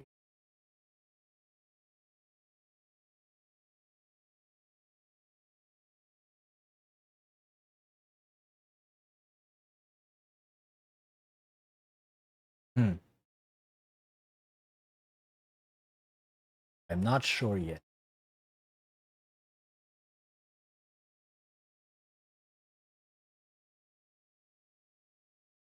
Maybe you're not dragging the bar back and forth. Maybe what you are doing is you have this, and then you have something like this. This would also allow for variable position, maybe a powerful opponent. No, a powerful opponent would have the opposite. Powerful opponent would have this. So the line in the middle is victory, right? The line in the middle is victory over here. Let's do that in blue. There are games that do this. Torchbearer does this. And to some degree, Burning Wheel does this, right? So this line here is victory. So whoever reaches it first wins. And what you're doing really is trying to tick off these things, right? So maybe defeating an opponent means, okay, you tick off one of these. Awesome. Getting a permanent good position on the battlefield ticks off one of these, right? Finishing some big spell ticks off one of these. And then if you are, or ticks off one of these for the opponent, that, right? Depends. This could be your line of success, or this could be the opponent's stack that you're trying to eliminate. Either way works, right? It's interpretation. Doesn't matter because you want to roll high.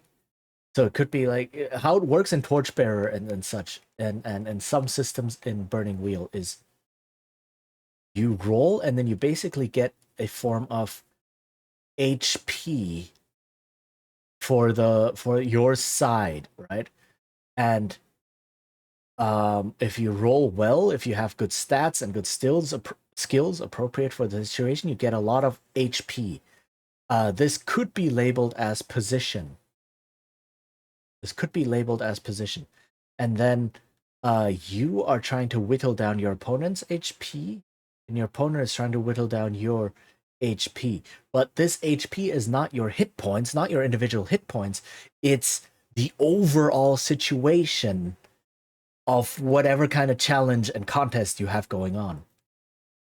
It could literally mean whittling down your HP. So maybe if someone gets injured, that ticks some points off, right? If someone gets taken out of combat, that ticks some points off. If you get pushed back into a corner, that ticks some points off, and so on and so forth, right? This is the idea. And so what this then allows, okay, I'm just deleting this. What this then allows is a more general, first off, it's a more general system that can be applied to multiple different things. So in Burning Wheel, for instance, this kind of system is applied to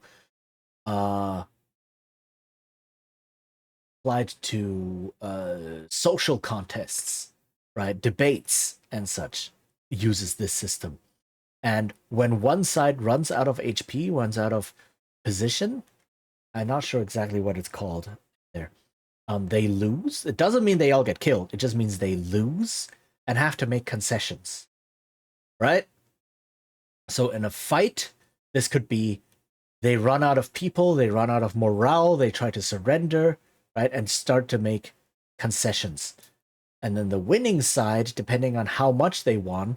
So this is also a system where if the winning side took no damage, they get to like demand whatever they want. But if they only barely scathed by and it was a close win, then they don't get to make as many demands, etc. So this could also be implemented here.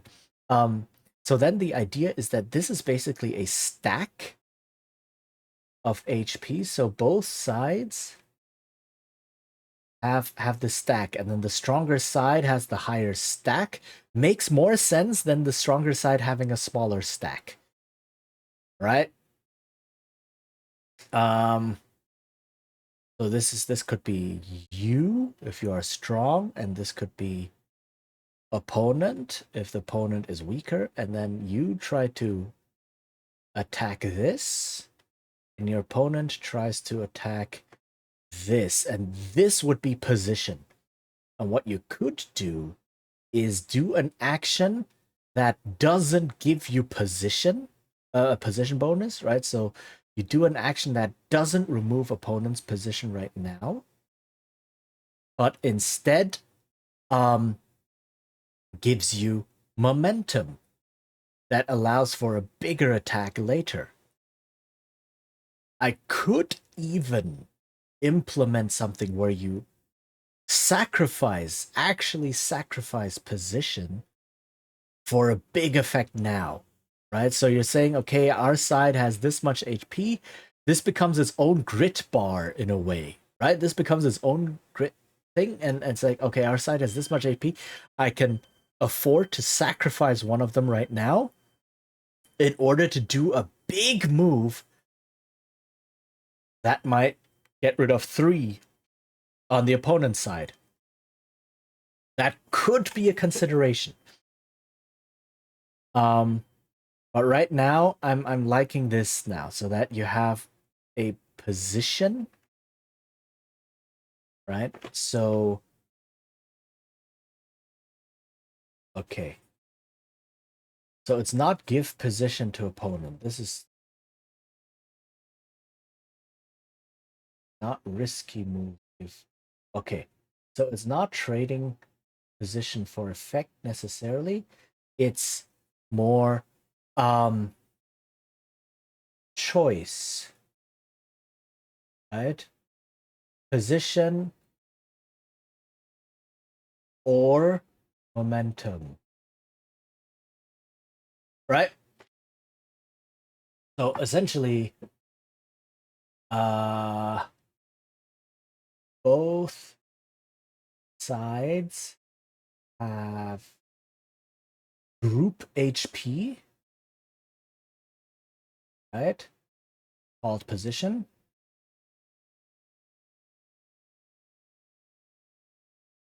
And this is not fixed. This can be rolled in the beginning of combat or whatever. And then overall goal, reduce oops,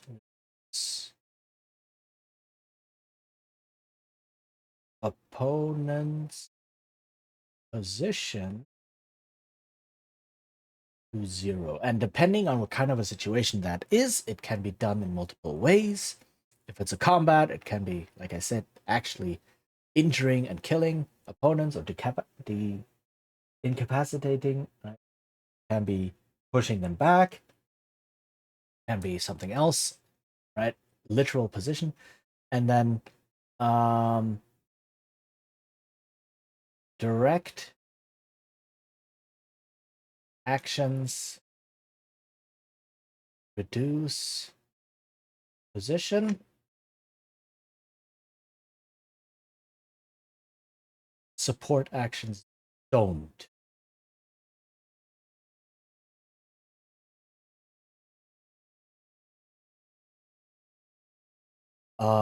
And then you can say things like option, sacrifice, own position for big move. So you can say, oh, I can either spend some momentum on this, but we don't have momentum, so I will sacrifice our. Right, you lunge in and jump into the fray, which is not great positionally, but you cause a lot of chaos and can attack people like that. Um, which I think is a much better system than tracking individual HP and being like, oh, this person has 1 HP left, but my attacks tend to deal 10 damage. Let me not attack this person. Let me attack the other person. And let us focus down one person at a time, or who takes whom, blah blah. It's like, it becomes very mathy. But I think this allows for more varied approaches and more varied application. I think that can. Um,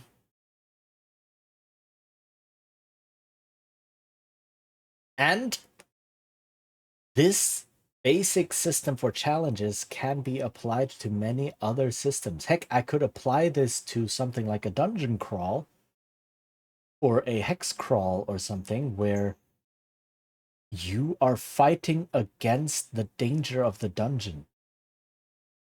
And if you clear a room, that clears one of the positions of the dungeon.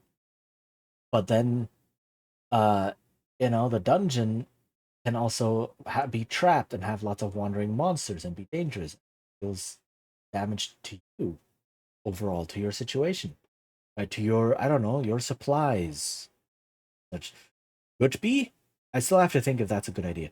Um, there are games that use this kind of a system. So there are adaptations for Shadowrun, for example, or similar systems that hello, that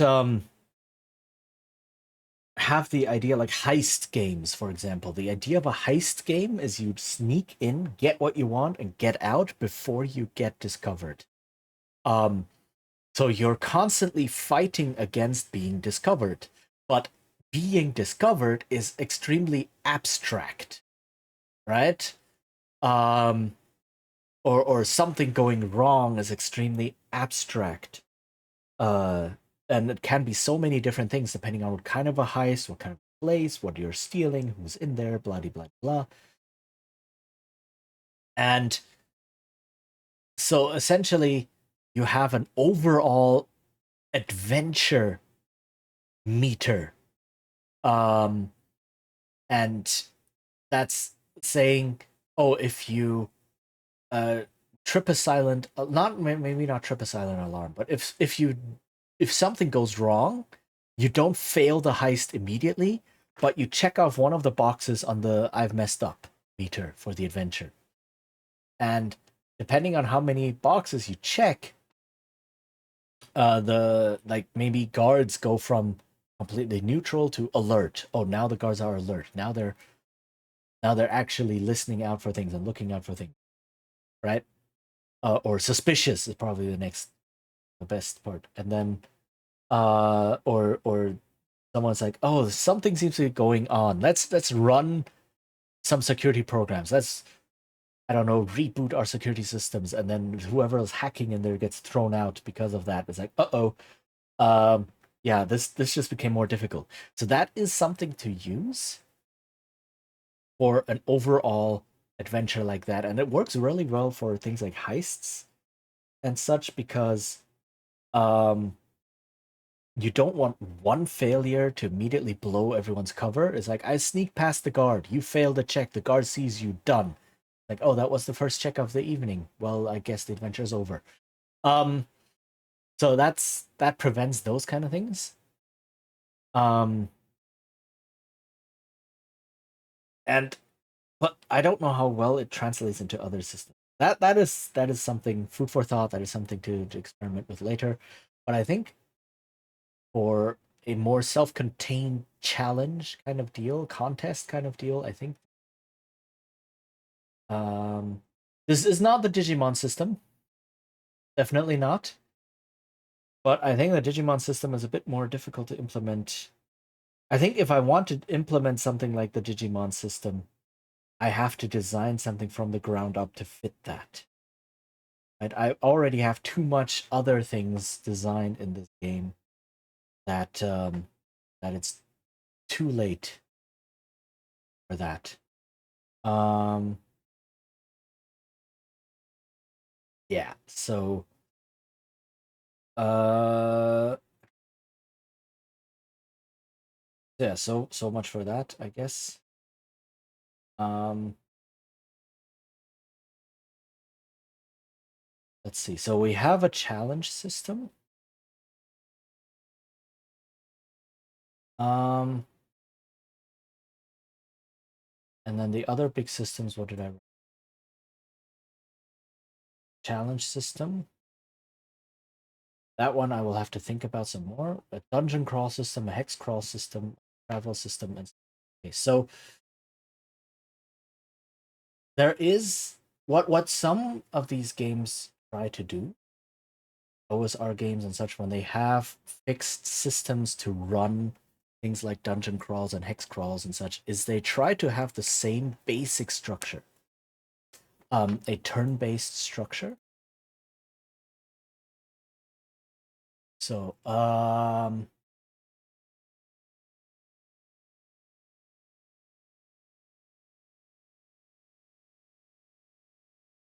so how this works is you have a turn structure, and the biggest thing that changes is the details and how long a turn is. So when you are traveling, when you're hex crawling, for example, a single turn might be 4 hours. If you are dungeon crawling, a turn is 10 minutes. If you are in combat, a turn might be, I don't know, 10 seconds. Right? Um, and what that does is you always have the same basic structure, and then you always go, okay, so in a turn, we do this. Generally, the idea is players decide what the characters will do. You resolve the actions of that turn, and you have specific actions for the turn, right? Uh, and pass the time, mark any time passage things. Give them 10-minute combat turns. Oh no. Hi Isaac, how are you doing? Welcome, welcome. Hold on,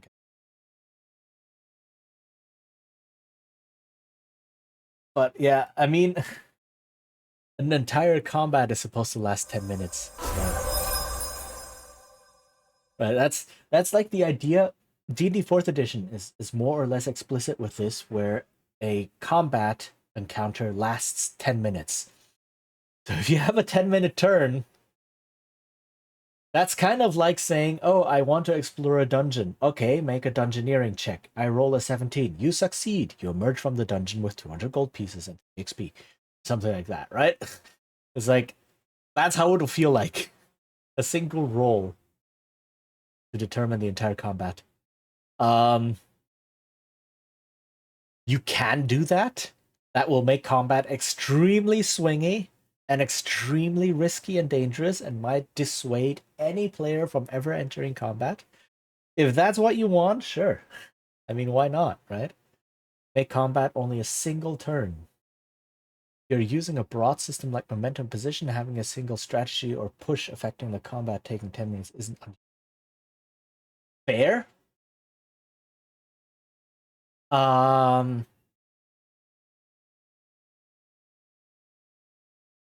I'm Yeah, I'm thinking like I don't want like strict combat turns. Right? I don't want strict combat turns in the sense like in Blades in the Dark, for example. There are no combat turns. Instead, everything is covered narratively, and you do whatever makes sense. And every check you make in a combat is a standard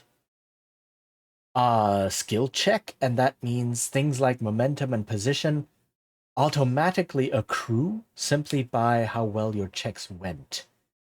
Oh god, new idea. Nope, nope, nope, nope. Okay. That is exactly what I didn't want. Because then, if you lose poorly, you lose position, and if you roll poorly, you lose position. If you roll well, you gain, you win more. The idea with a strategy or push affecting combat would be like, and Torchbearer does this as well. Torchbearer does this. It's like when you start combat, you pick what kind of combat it is. Let me see if I can find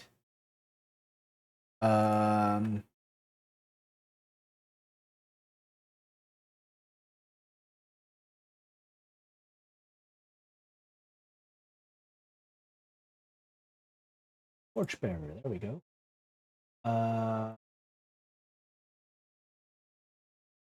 Structure of play. You want in skills, entry, chicken miracles, engineer survival. There we go. Time and light, overcoming obstacles. Failure, conflicts. There we go. So, intent.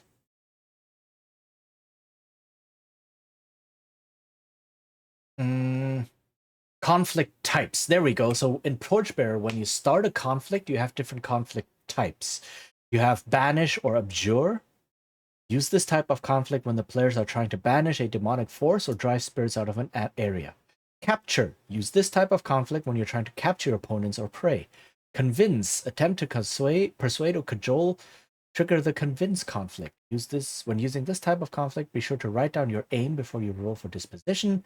We wouldn't want you to forget. Convince crowd, drive off, kill, pursue or flee, trick or riddle, other. Right? So there's a whole bunch of different types of conflicts that is decided when the conflict starts. And that determines how you roll for it. Torchbearer calls it disposition, right? How much, like, this is the group XP, group HP that you have, what skills you use for certain moves, right? Attack, defend, feint, maneuver. These are the 4 types of moves you can make, and what skills you will use In each of these, depending on type of conflict it is, like in a convince, an attack would be persuade. If you want to drive off, an attack would be fight. Things like that. So this exists, right? This does exist. And I guess that would be the kind of strategy, overall strategy of what are we trying to accomplish? Are we actually trying to murder everyone here? Or are we trying to subdue them? Right? I could go for a bit broader idea, a broader idea saying like, oh, we just want to get past these people. I figured I was the first person to get. I mean, yeah, by now there's been a uh lot of design that has been done in role-playing games, right? But no one knows about them and no one talks about them because everyone just plays D&D. So you need to, like, who has heard of Torchbearer? Nobody has heard of Torchbearer, the game, right? But like it does things like that. So it's like there's a lot of good design ideas in a lot of these smaller indie games that no one knows and no one talks about because everyone just plays D&D. This is why if you want to design games, play lots of games. Number one rule if you want to become a game designer, play lots of games. Play lots of whatever games, right? All sorts. Card games, board games, video games, sports, casino. Well, I'm not encouraging you to play casino games, but like look at how they work, right? And so on and so forth to see what is out there because games have existed for so long and role-playing games have existed for 50 years now. So there's been a lot of design space that happened. So don't feel bad if you're not the first. A lot of things aren't the first. Heck, my game right now that I'm designing is just various ideas of other people cobbled together into something new. With a bit of twist from me here and there. So designing games is a lot like writing stories. There aren't any new games or any new stories, but still you can make it interesting. By reinterpreting and recombining what's already out. That's true of any medium, though. There's always monoliths and unknowns. 50 years is not big on the scheme of art, so it's unsurprising that one or two stand out so prominently. True. Though in this case in particular, it also helps that a D&D has $1 billion corporation behind it. That has the money to corner the market. So, yeah, I think that is a not to be underestimated factor. All of the monoliths have money behind them. Fair, very fair. The formulaic Hollywood movies, people only know those, the summer blockbusters. No one knows any of the indie movies, art movies, right? And so on. Yes, very, very. That's how they transform from good to dominant. Any snowballs or something. I don't know if they go from good to dominant. I would say they go from good enough to dominant. Right? But yeah, I see your point. But I'm happy to see people really pushing SD&D killer in their designs. I mean, I don't know if D&D can be killed. I don't think that's gonna happen now. Not with good enough to dominant is a great way to put it. Right. I don't think D&D can be killed unless Hasbro kills D&D themselves, which they are doing a really good job of trying.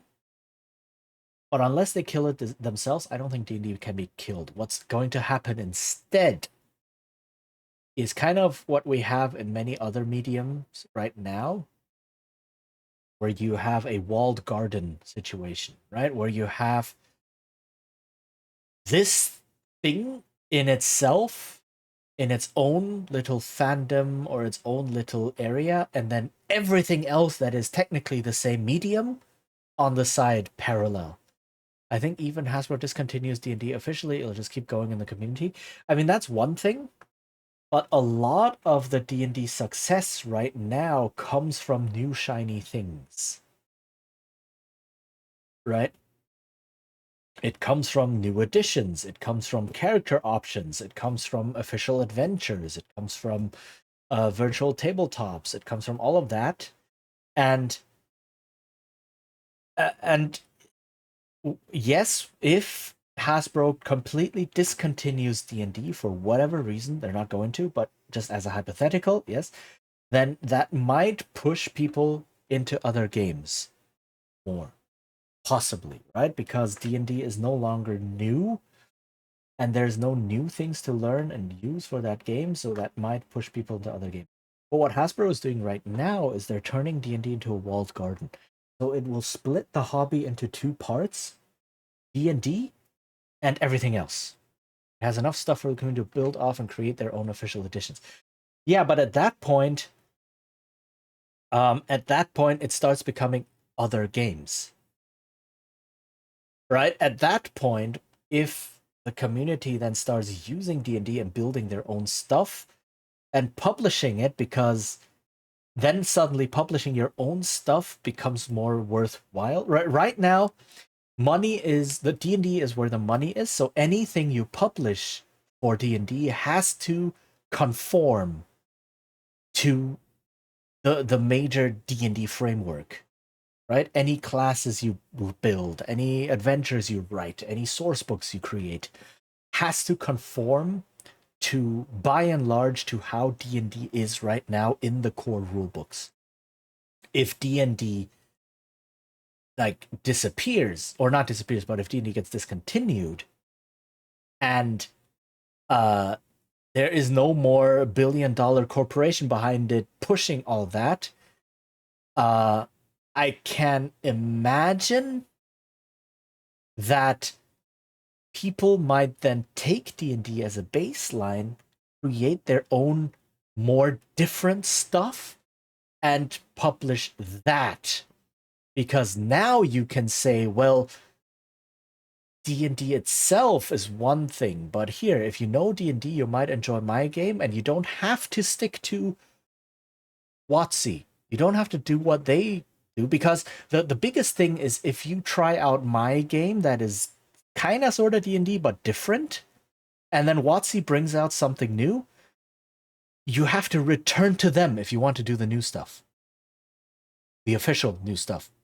But if no new stuff comes out, no official new stuff comes out, I can see how that might encourage people to try out more different things. Does that make sense? Because as long as D&D is officially alive, you are tied to it, because any new stuff that comes out has to, like, anything that you independently bring out has to conform to what is there now, and has to conform to what potentially new things might come out. Because that's where people will go. But if no new things come out, then that is a big factor of what ties people to D&D gone. And, right, so yes, there will be game makers and such around, but I do believe that, because this is what happened with other games. This has happened before, right? Whenever there's an edition change, for example, in D&D, this is how Pathfinder became big. This is how Pathfinder became big and became its own thing. When 4th edition came out, official support for 3rd edition went away. That means, anything I make now no longer has to conform to official 3rd edition D&D, because there will be no new official material that would invalidate my design, or that would be invalidated by my design. So people want to stick to D&D. And if I make something that clashes with it, then they have to make a choice: my game or sticking to D&D. Right? That's how it works. And when 4th edition came out, people were like, "Oh, let's try this other game that is close enough to 3rd edition but different." Called Pathfinder. and we can now fully switch to that game because we won't be expecting any more of what we used to play coming out of WotC. So this situation happened before. And so I can imagine that if this is also why Hasbro desperately does not want this 2024 edition of D&D to be viewed as the 6th edition or even a 5.1 edition or anything like that. They desperately want everyone to call it D&D 5th edition, even though it's not. It is not. If you look at the actual rules and compare, there are enough differences that a lot of the old material is invalidated. But WotC knows that if they publish a new edition, no one will buy any of the old books because they are switching to the new edition. But then a lot of people will not be buying any of the new books because they're sticking to the old stuff, right? I want to keep playing 5th edition. I don't want to bother with 6th. Or, oh, forget about 5th edition. I'm now going all in into 6th. And they essentially like cut down their fan base by like half or whatever, right? This is what happened with 4th edition. 4th edition crashed because a lot of people were like, I want to stick with 3rd. And not a lot of people switched fully into 4th. That's why 5th edition came out so soon after. So WotC is very aware of this. That's why they call it the 2024 update of D&D. They don't call it 6th edition or 5.1 or any of that, right? So because they don't want a second Pathfinder happening, essentially, where someone else creates something that is slightly different, but then people don't have to adhere to WotC anymore and can fully go into this other game. So if it gets discontinued, that is like it's happened before, so I can see that happening again. Just more because there's more people playing now, and there might be more different alternatives that come out. But that's unlikely to happen, right? With the current plan, WotC is trying to turn, or Hasbro, I guess, is trying to turn D&D into a walled garden, where you have to go through Hasbro in order to play D&D. And if you don't go through Hasbro, you don't play D&D, you play other role-playing games. Yes. That was a big rant. How did we get here? D&D killer, I guess. But yeah, that's my view of how it looks. And the fact that Hasbro wants to turn it into a walled garden, this is not my own view. This is shared by a lot of people who are analyzing the hobby and analyzing the industry and such. And they're all saying this is exactly what is happening. Hasbro wants to turn D&D into a live service. They have more or less explicitly said that this is exactly what they want to do, right?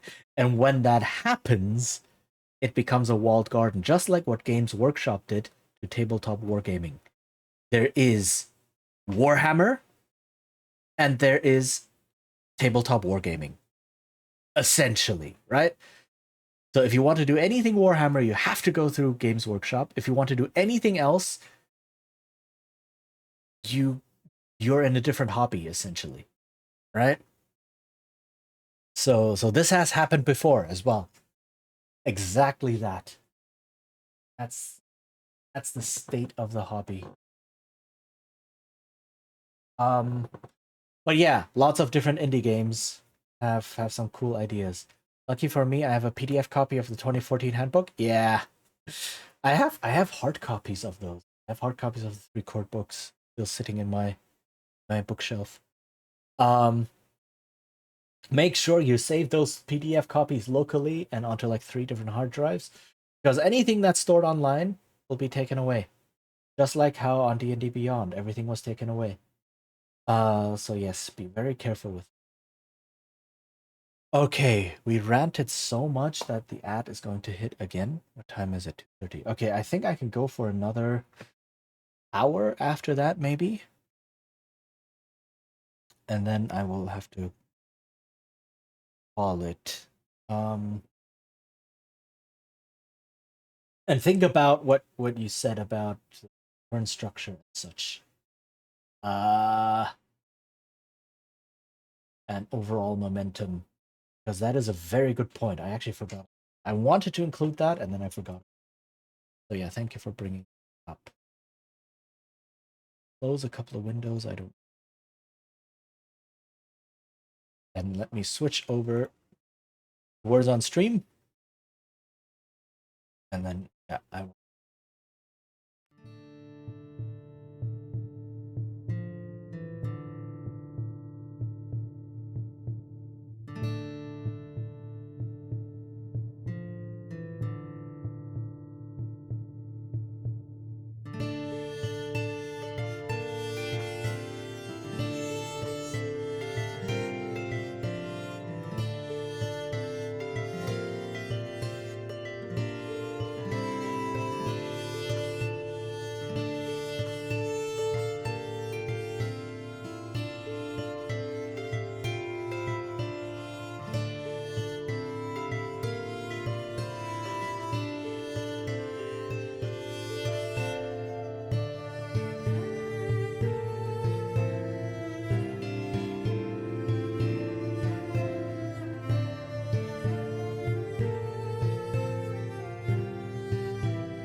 Endure.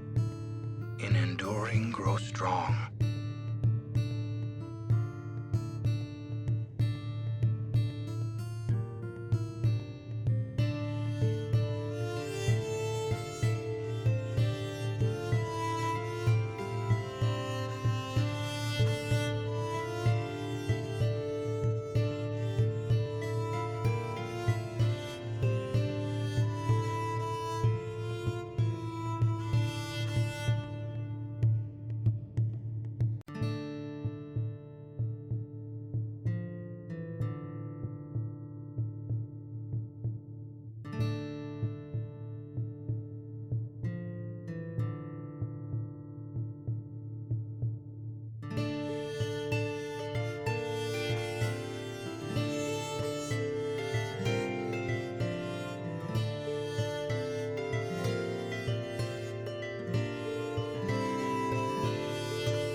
some of those are really difficult.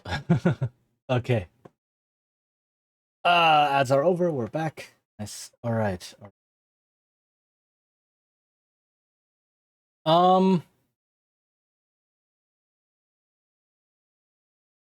Yay. Okay, let's see.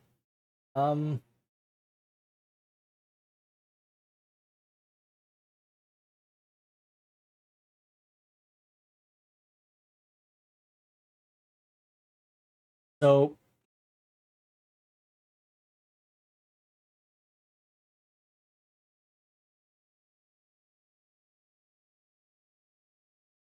I'm not.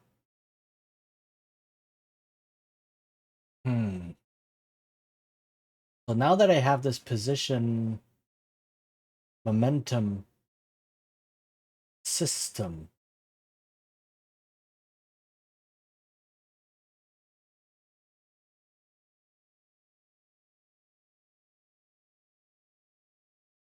I don't know.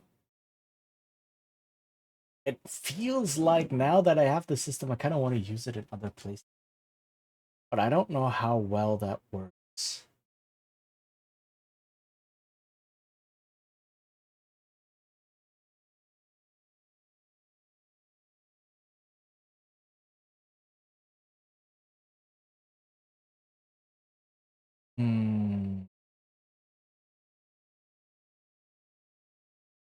Because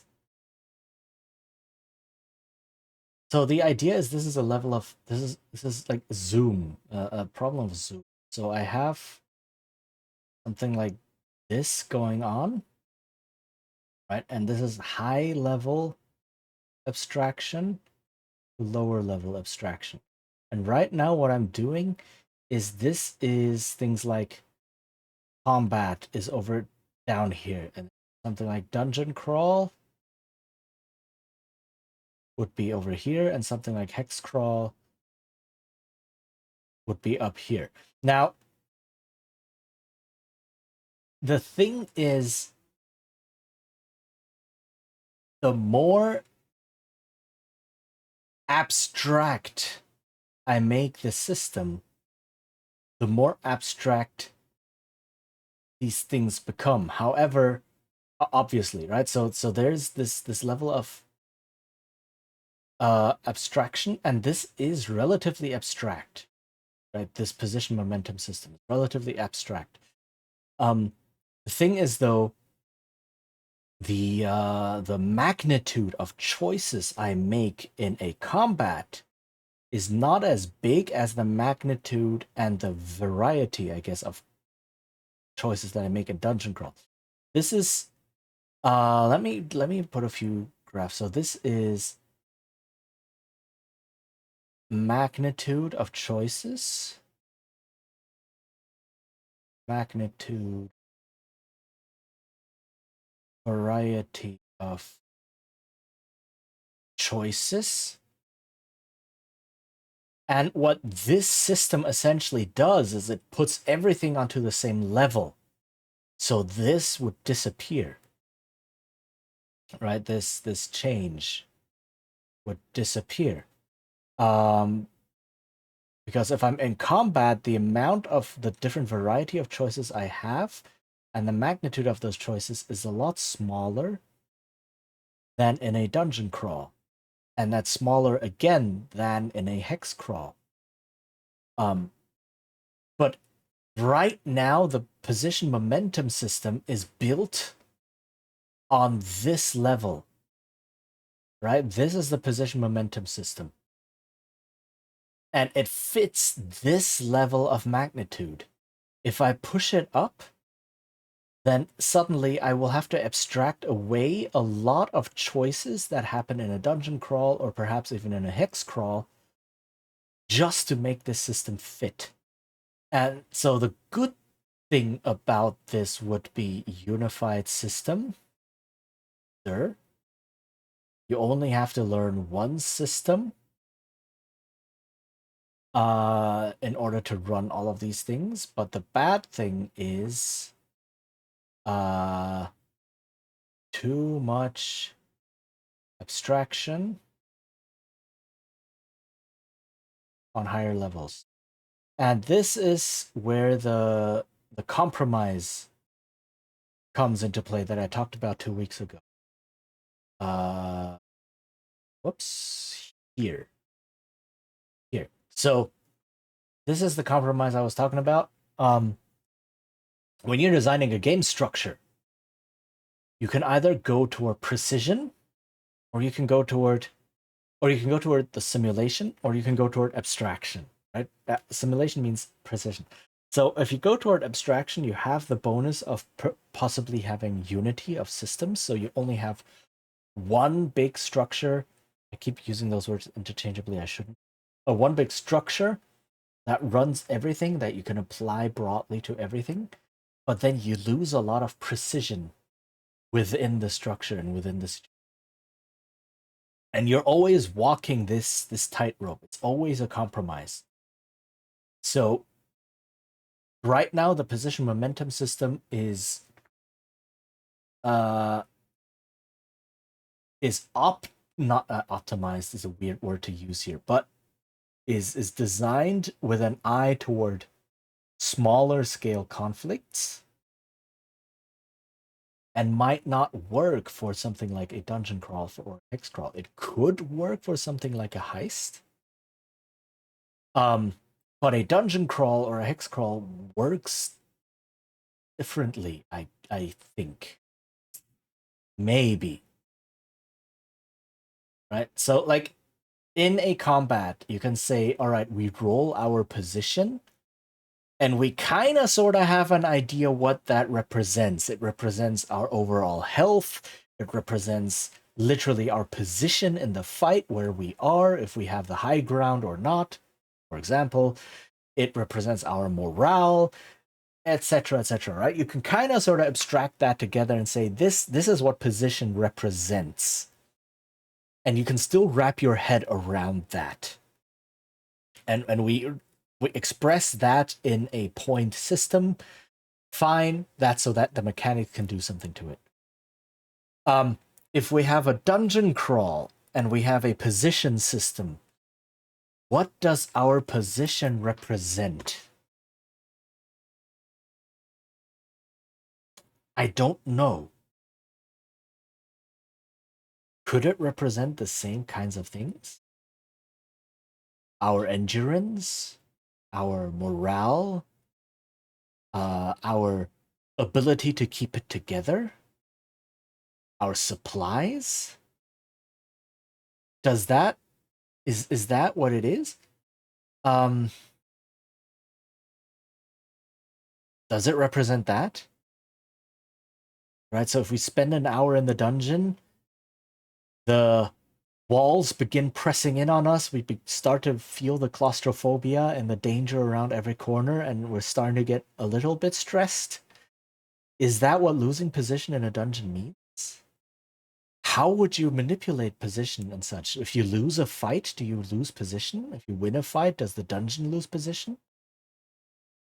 Does that work? Now that I'm talking about it, maybe.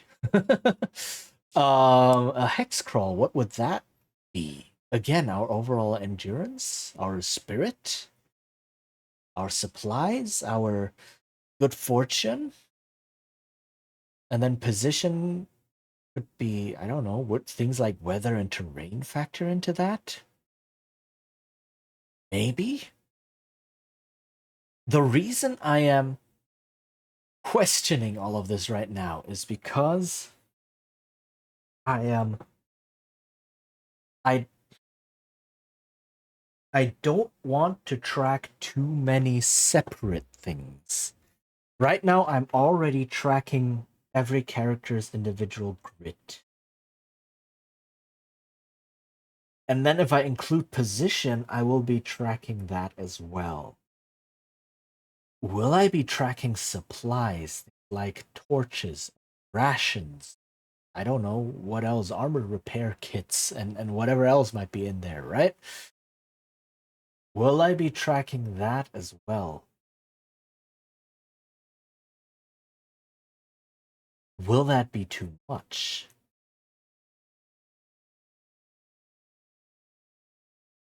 So I'm thinking.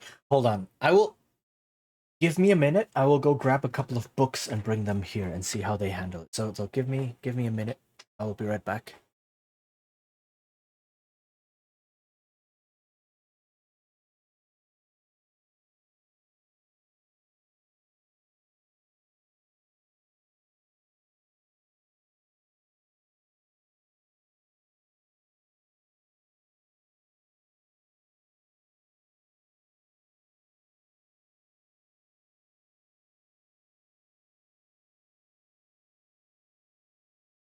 Updated my journal.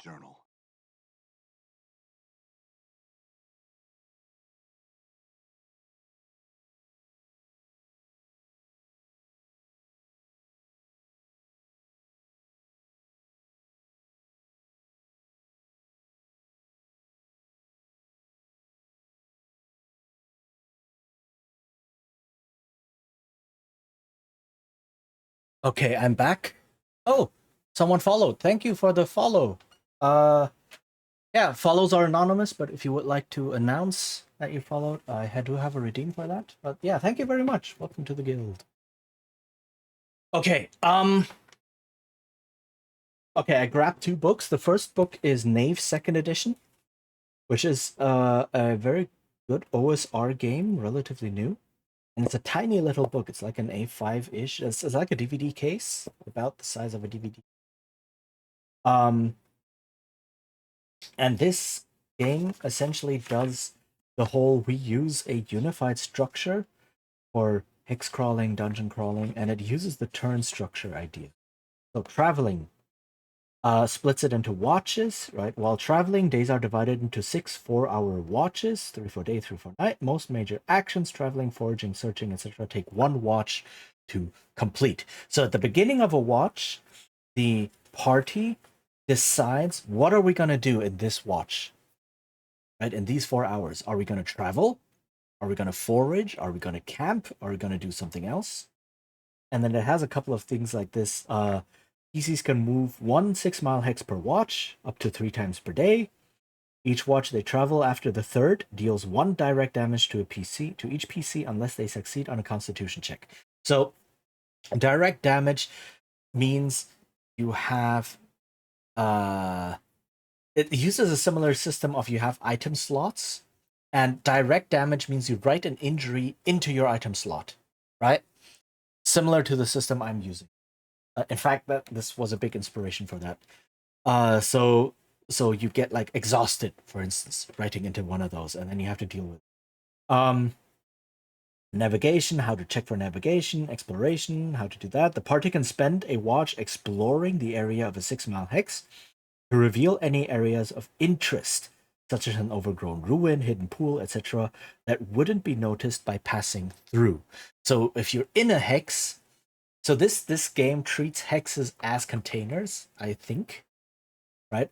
So you travel, you can either spend 4 hours traveling from your hex to an adjacent hex, or you can say, this hex looks interesting, or I think we are at our destination area, but we need to find exactly where the thing we're looking for is.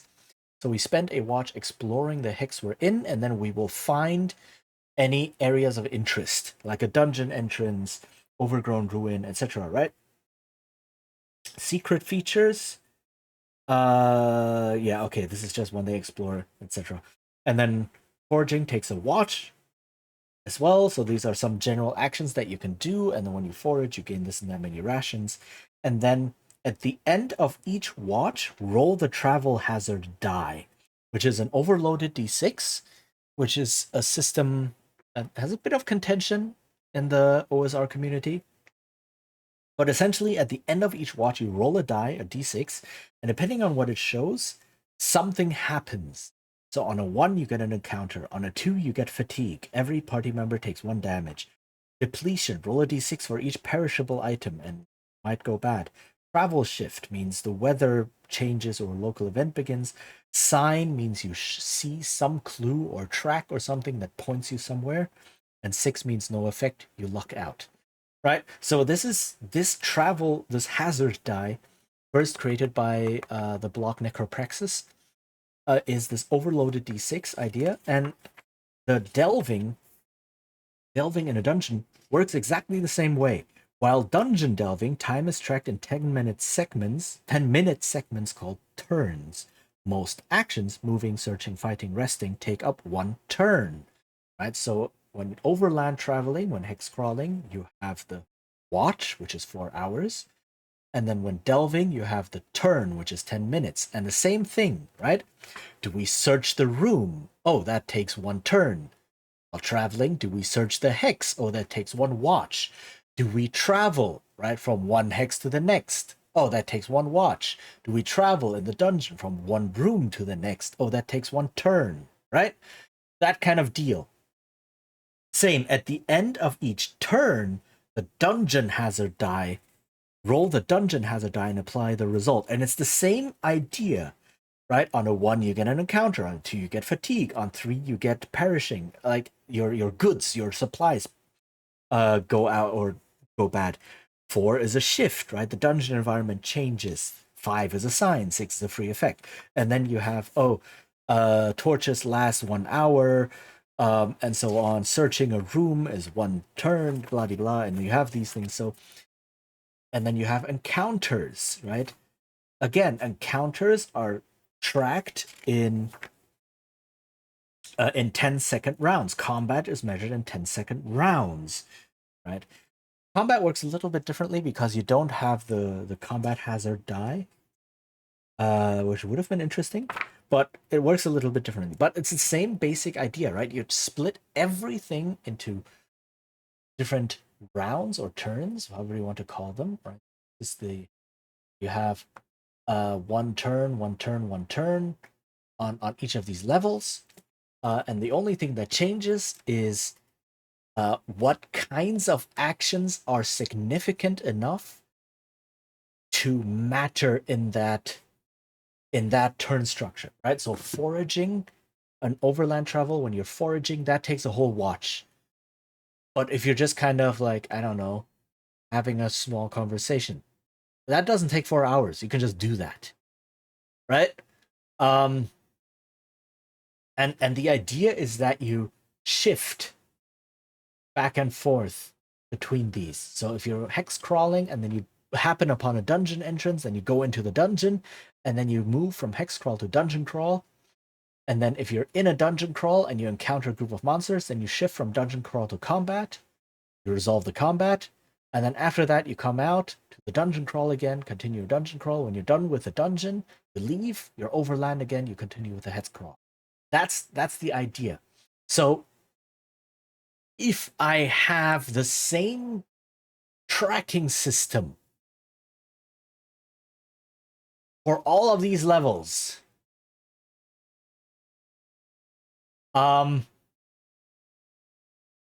it could work, maybe. Oops.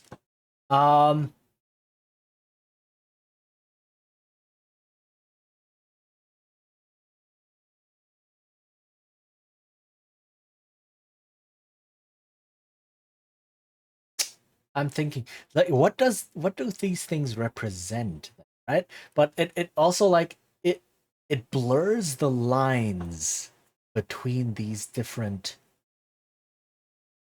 levels, which could be good or bad. I don't know. Just don't know. So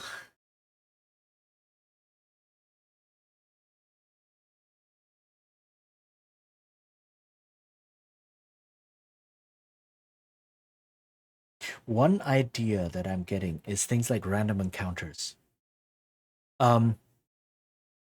You want random encounters to be random, but somewhat regular, right?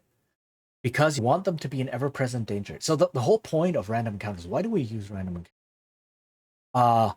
Not just to annoy the players. What random encounters actually do is they put time pressure on the party. They are a ticking clock. Because, like, when you go into the room, right, you then have the choice of, do I search this room? Or do I leave and go to the next room? When you have a treasure chest, like, do I spend a turn trying to look for traps and disarm the traps? Or do I just open the chest right away and loot it? And the reason this choice is significant is because at the end of every turn, or depending on what system to use, sometimes it's at the end of every 2 or 3 turns, you roll for a random encounter. So every turn that the party spends in the dungeon is another turn where they could encounter yet another monster. And they really do not want to encounter yet another monster because that's really dangerous. And they could die, at least in the old editions and such. It's not like, oh yeah, we just roll for 20 minutes and then yay, get some XP, done. Okay, let's continue. That's not how it worked. Combat was dangerous, combat was to be avoided, and every additional time you spend in the dungeon is additional chances for monsters to arrive, right? That's why random encounters are a thing. They are a time pressure. They create time pressure. So there are many different systems of how you can do random encounters. Like I said, you want them to be random. You don't want the players to be able to say, oh, we have just spent 2 turns. If we spent another turn, then a random encounter will happen. You don't want it to be deterministic. Because then the players will always go, oh, we spent 2 turns adventuring and 1 turn fortifying. Because the random encounter will come every 3 turns. And then we spend 2 turns adventuring and 1 turn fortifying. You don't want that. You want random counts to be random, but you also don't want them to be so random that they happen every single turn for like 5 turns in a row, and then you get 50 turns of nothing, right? You don't want that to happen. So there are various ways people have devised with how you can tweak the probabilities to get the best of both worlds, to get a random but regular rate of random encounters. And one way that I've seen some people suggest is you have a random encounter pool or random encounter picker, I guess, right? That has a certain number of these things. And then every turn you roll a d6, right? And whatever you roll, that's how many you take off. So if you roll, say, a 3, then you take off these 3. And then you roll a 5, then you take off these 5. And then suddenly the players can see this, or they probably know this, and you can adjust the length of this depending on how dangerous the dungeon is, right? And then the players can see, oh, there's 3 ticks left. We could get lucky next turn, and the GM might roll a 1 or 2. Or we could get unlucky, and the GM might roll a 3, 4, 5, 6, in which case this fills up, and we get a random encounter. Right? And then once this fills up, random encounter happens, you clear it again, and you begin anew. Right? So this will give you somewhere between a certain number of turns. So, like, what you can manipulate it so that the worst, you can have, I don't know, like 13, so that the worst case scenario is 3 turns, and the worst for the players, right? The most frequent, and the best case would be something like 13 turns, which is very long but very unlikely, right? So you can have this kind of span. And depending on how you manipulate these numbers, or you can change the type of die you use if you want to, or you can, only roll a 1d3 to get like less swinginess, etc., etc. There are lots of things you can do here. Then this allows you to manipulate how dangerous the dungeon is and how often things happen. So it will tick down by at least 1 every single turn, and the players know it will tick down by at least 1 every single turn. So at some point they will 100% guarantee encounter something randomly, right? But it could also happen really fast. You roll a couple of 6s, boom, right away, random encounter. So that is something I could do, and this could be the dungeon position. This could be mimicked by the dungeon position. Right? So this could be dungeon position, and then I would have to say, okay, what is player position? So with player position, I can say, do I want to track supply? Do I want to do that? Can I track this through a dungeon / hex crawl position? Right? So I would have just one big pool of supplies that the players have. So supplies. This includes things like rations and torches and so on, right? And then this would abstract the system a lot. So instead of tracking things saying, oh, if you rest for 8 hours somewhere, you have to eat supplies. Eat supplies, eat rations. um, but if you don't, right, then you don't get the full rest benefit and things like that. But do I track everything separately? Do I track rations? Do I track light? Do I track things like ammo? Do I track things like, I don't know, repair kits? Do I track blah anything, right? Medicine, medical kits and such, right? I don't know, potions that they might have, healing potions, if I want to include that, etc., etc. Potions, maybe not, they might be too special, but you know, this is like, do I track all of these things individually? Or do I put them all into a supplies tracker? And then I say, okay, if you lose a fight, you lose this because of, I don't know, medical things, or you dropped something, or you had to take care of wounds. If you rest, you lose a supply for every PC, right? And so on and so forth. And this could then be a similar idea of this, and then you can say, so this is damage the dungeon is doing to you. But this is not damage you're doing to the dungeon. Okay, never mind.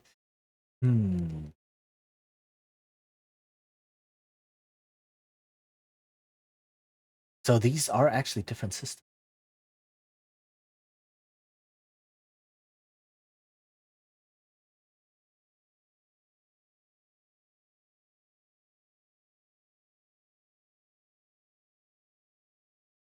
Huh. I could still have this kind of system, but this is not the same as the position and momentum system above. Because the idea of the position system is that someone has a certain amount of position and then you deal damage to it. But you cannot deal damage to the dungeon as a whole. So that, I think that will fall flat anyway.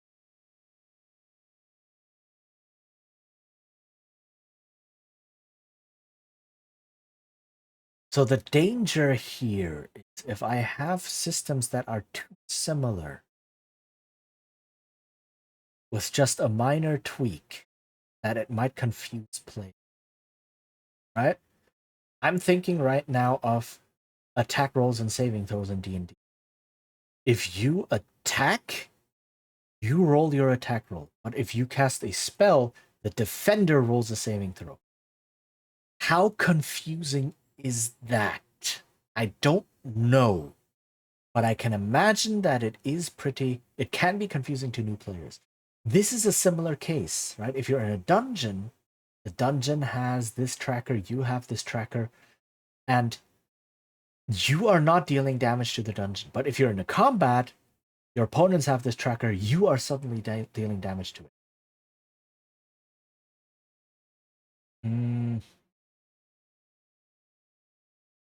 And also, it changes as in if your opponent in combat has this kind of tracker, you want to reduce it to 0. If the dungeon has this tracker, you don't want it to go down to 0, right?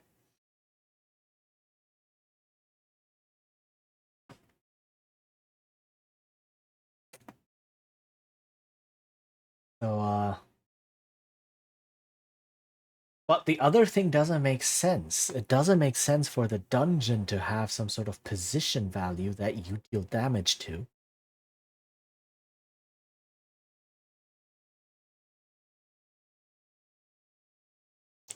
Unless it's about clearing the dungeon, making it safer.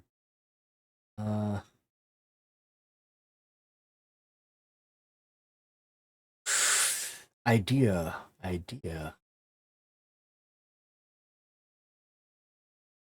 This is about making the dungeon safer, aka clearing the dungeon. So again, a dangerous dungeon would have a lot of these picks, a lot of these steps. And if you manage to, and you can say like every room that you explore removes one, for every encounter that you defeat removes. If you fortify a room, gives you one, right? And then you can do things like how safe is it to rest here, and you can take this into account, right? If you take this into account, like how safe is it to rest? Well, maybe you have to roll with however many of these points are left.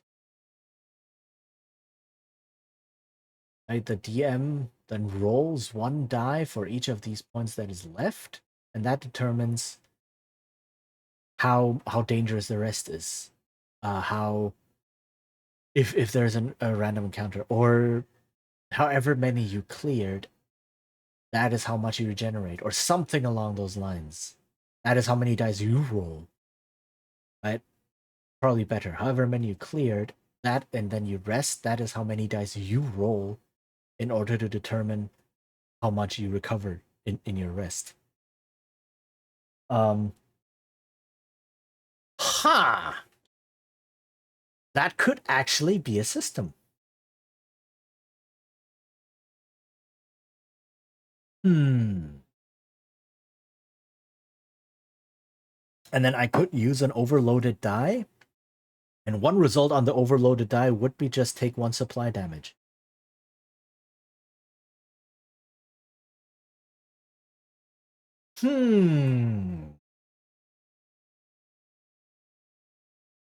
And then I would have the same kind of system for every level.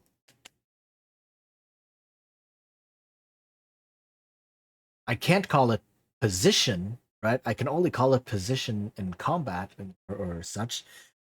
Also to keep the terms separate, like just like how in Knave, like every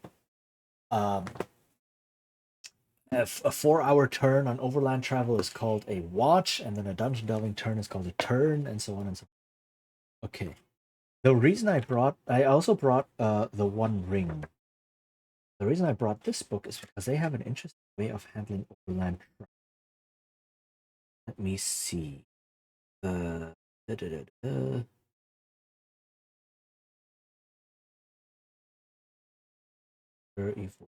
Adventuring phases. Journey.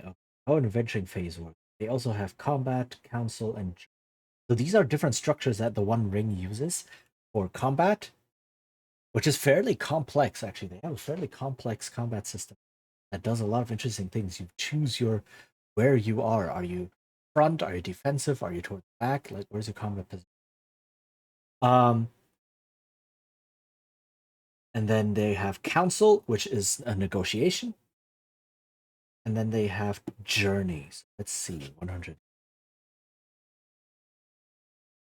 Journey. How do they handle?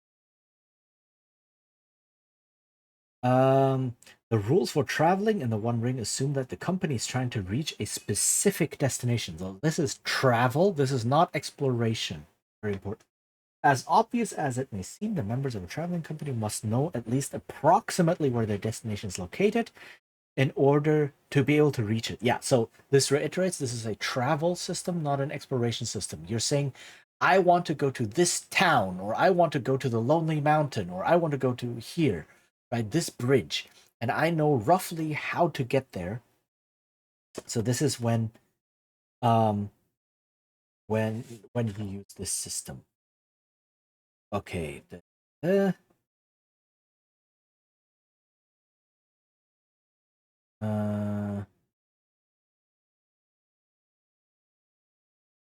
You're a traveling company, so you have different journey roles. That is often the case in such systems, right? You have a guide. Is the journey roles is basically you distribute who makes what check, right? You have someone who does all the navigation checks, someone who does all the foraging checks, someone who does all the scouting checks, and so on. Journey sequence, set journey path. So you have to pick a route on the map. So you're using a map where you know everything, and you pick a route to follow.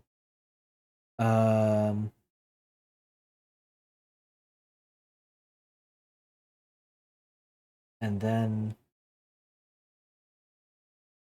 you have a travel fatigue track. Okay. Travel fatigue. Yes.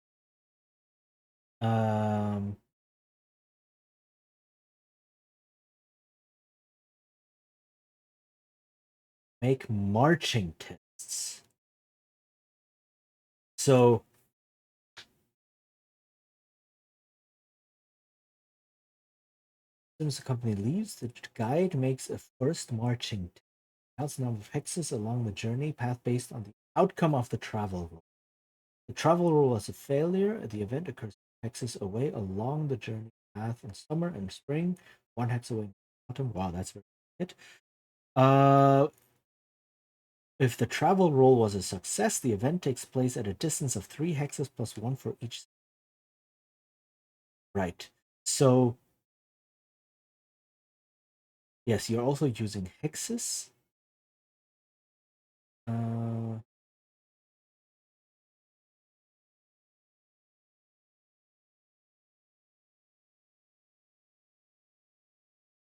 Okay, so the guide makes the first marching test, and that determines where an event will happen.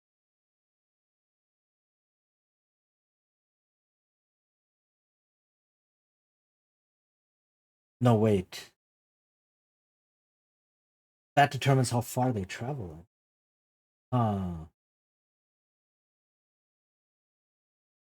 Each journey may end up featuring one or more events based on the length. Select targets, determine events, resolve the event. So the lore master selects who will face the journey event, and that determines who will have to make the check to get to overcome the event. And then depending on how that went, resolve the event. To resolve the event, one player hero among those selected as the targets must now make a roll using the skill identified in step 1. Up to one player hero covering the same role can choose to support the roll. Okay. Rolls in hard terrain.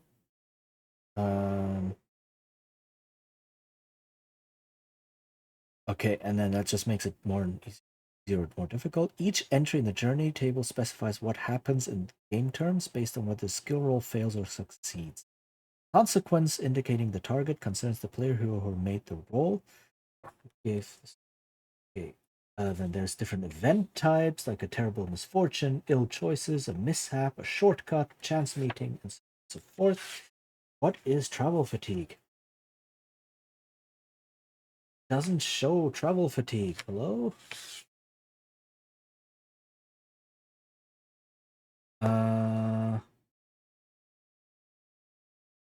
Get mentioned.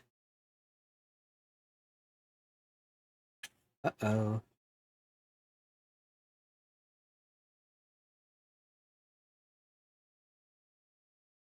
Oh, okay. Ending the journey. So travel fatigue only comes in during the end of the journey. Right. Journey continues until the guide's marching test results match. Okay, and then the travel fatigue represents a deeper level of weariness that a player hero accumulates while traveling, and that manifests itself fully when the journey is finally over. Game terms, the player heroes will likely end their journey with a number of fatigue points each as a result of journey events. Okay, so you get journey events, and that gives you fatigue. Heroes' fatigue total lowers their carrying capacity and ability to function effectively. Fatigue points are recorded on the journey log sheet and cannot be shaken off while the journey lasts. At the end of the journey, player heroes with a mount first reduce their total fatigue by the mount's vigor rating, right? Okay. Then all player heroes further reduce their cumulative fatigue with a roll of travel. Right, so you can roll to try and... Any remaining fatigue is recorded on the character sheets of the affected player heroes. They will get rid of it at the rate of 1 point of fatigue for each following prolonged rest they take in a sheltered or safe refuge, i.e. not on the road. Right. So this is really a travel system. This is a travel system, not an exploration system, because it posits that the travel has a very clear beginning and end, and that the travel will be, we go from here to the next stop, and then the journey ends, and then we do things of like end of journey things, including accumulating fatigue and then having to rest, etc. So that's not quite what I'm looking for. However, reading through that made me realize, how much do I actually want to abstract these things, right? What I don't want this to devolve into is just a series of checks. There are some travel games that do that. Ryutama is a big one that sadly does this. Like, Ryutama is a role-playing game that sells itself as, we are a game about traveling and exploration and like discovering the wonderful world, etc. And then how it actually plays out is just, you start the day, you roll how much endurance you have, and then you make a bunch of rolls to see how your travel goes, and then you end the day. That's it. So a day of travel can be handled in a couple minutes of rolling. And the game very explicitly then says, we are aware that a day of travel can be handled in a few minutes of rolling, but please, please, please role play things out. Please. Right? Go against the game mechanics and role play things out in between things. It's like, wow. Wow, why did you design your system to be like that? If at the end of the day you're begging players to go away from the mechanics and roleplay. I don't want that. I want the role-playing to be integrated into the mechanics, and I want role-playing to matter. I want like the narrative decisions to matter. And the more abstract systems you introduce like this, the less there is space for role-playing, because it's just, oh, we just roll a bunch of dice, subtract a couple of points here and there, and then that's it. And then we move on. So I have to think about, this is something I really have to think about.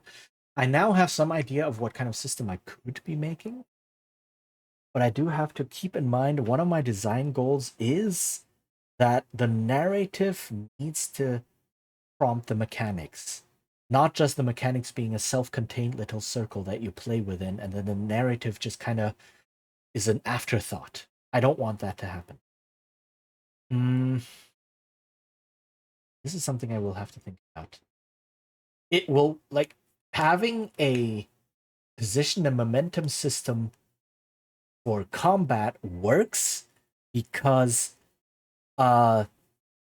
it opens up the types of actions you can do, right? You can say, well, if I attack someone, that gives me position, or that reduces the enemy position. But I could also bang my war drums and inspire people, right? I could cast a spell. I could try and find a way out. I could examine the walls, see if they can be collapsed, etc., etc., etc., whatever. I could light a bottle of oil on fire and throw that, and so on and so forth. And these are all various things that just that are narratively interesting and varied, and not given by, oh, I just do this kind of action. I'm hoping that will translate into dungeon crawl systems and hex crawl systems, but I will have to see. I've never considered this. But okay. It is 3:20. I should stop here. I don't have the energy to dive fully into let's create a completely new system now in the 5 to 10 minutes I have remaining. So I will call it, and then next time I will see if I have any intervening thoughts on this kind of system, or I will just continue designing. But I think I made quite a bit of progress today.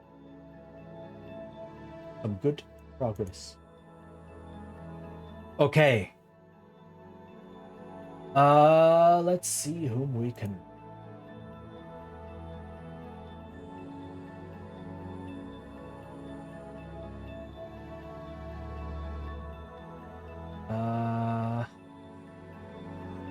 Ooh, okay.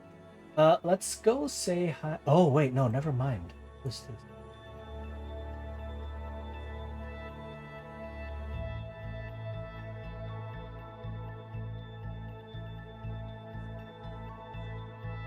So, obviously, there's a lot of Halloween stream. Let's go say hi to Vanilla, who is using a model I have never seen before. Holy heck. So, Vanilla is my VTuber brother, but currently, I think it's someone else. Let's see.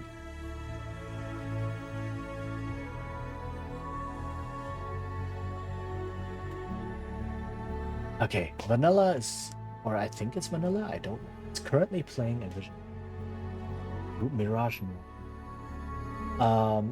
with a really beautiful model. Okay. Good morning. I'm on. Oh no, I'm just about to raid out. But it's nice to see you here anyway. How goes? Welcome. But yeah, I'm about ready to raid out. Oof. Okay. What a perfect timing, exactly. Okay, I will be back on Tuesday, I think. The week after that, I'm not in Taiwan. I'm on a business trip. I will not be able to stream, but next week should still be possible. Yeah. So I will. Good night. It is not yet. I have afternoon. I will go get some food. But yeah, enjoy Vanilla. Really chill streamer. Yeah. I hope to see you all again soon. Next week, Tuesday, maybe we'll continue with some Baldur's Gate. Thank you all for coming here. I appreciate it a lot. Thank you. Take care, stay hydrated, and bye-bye.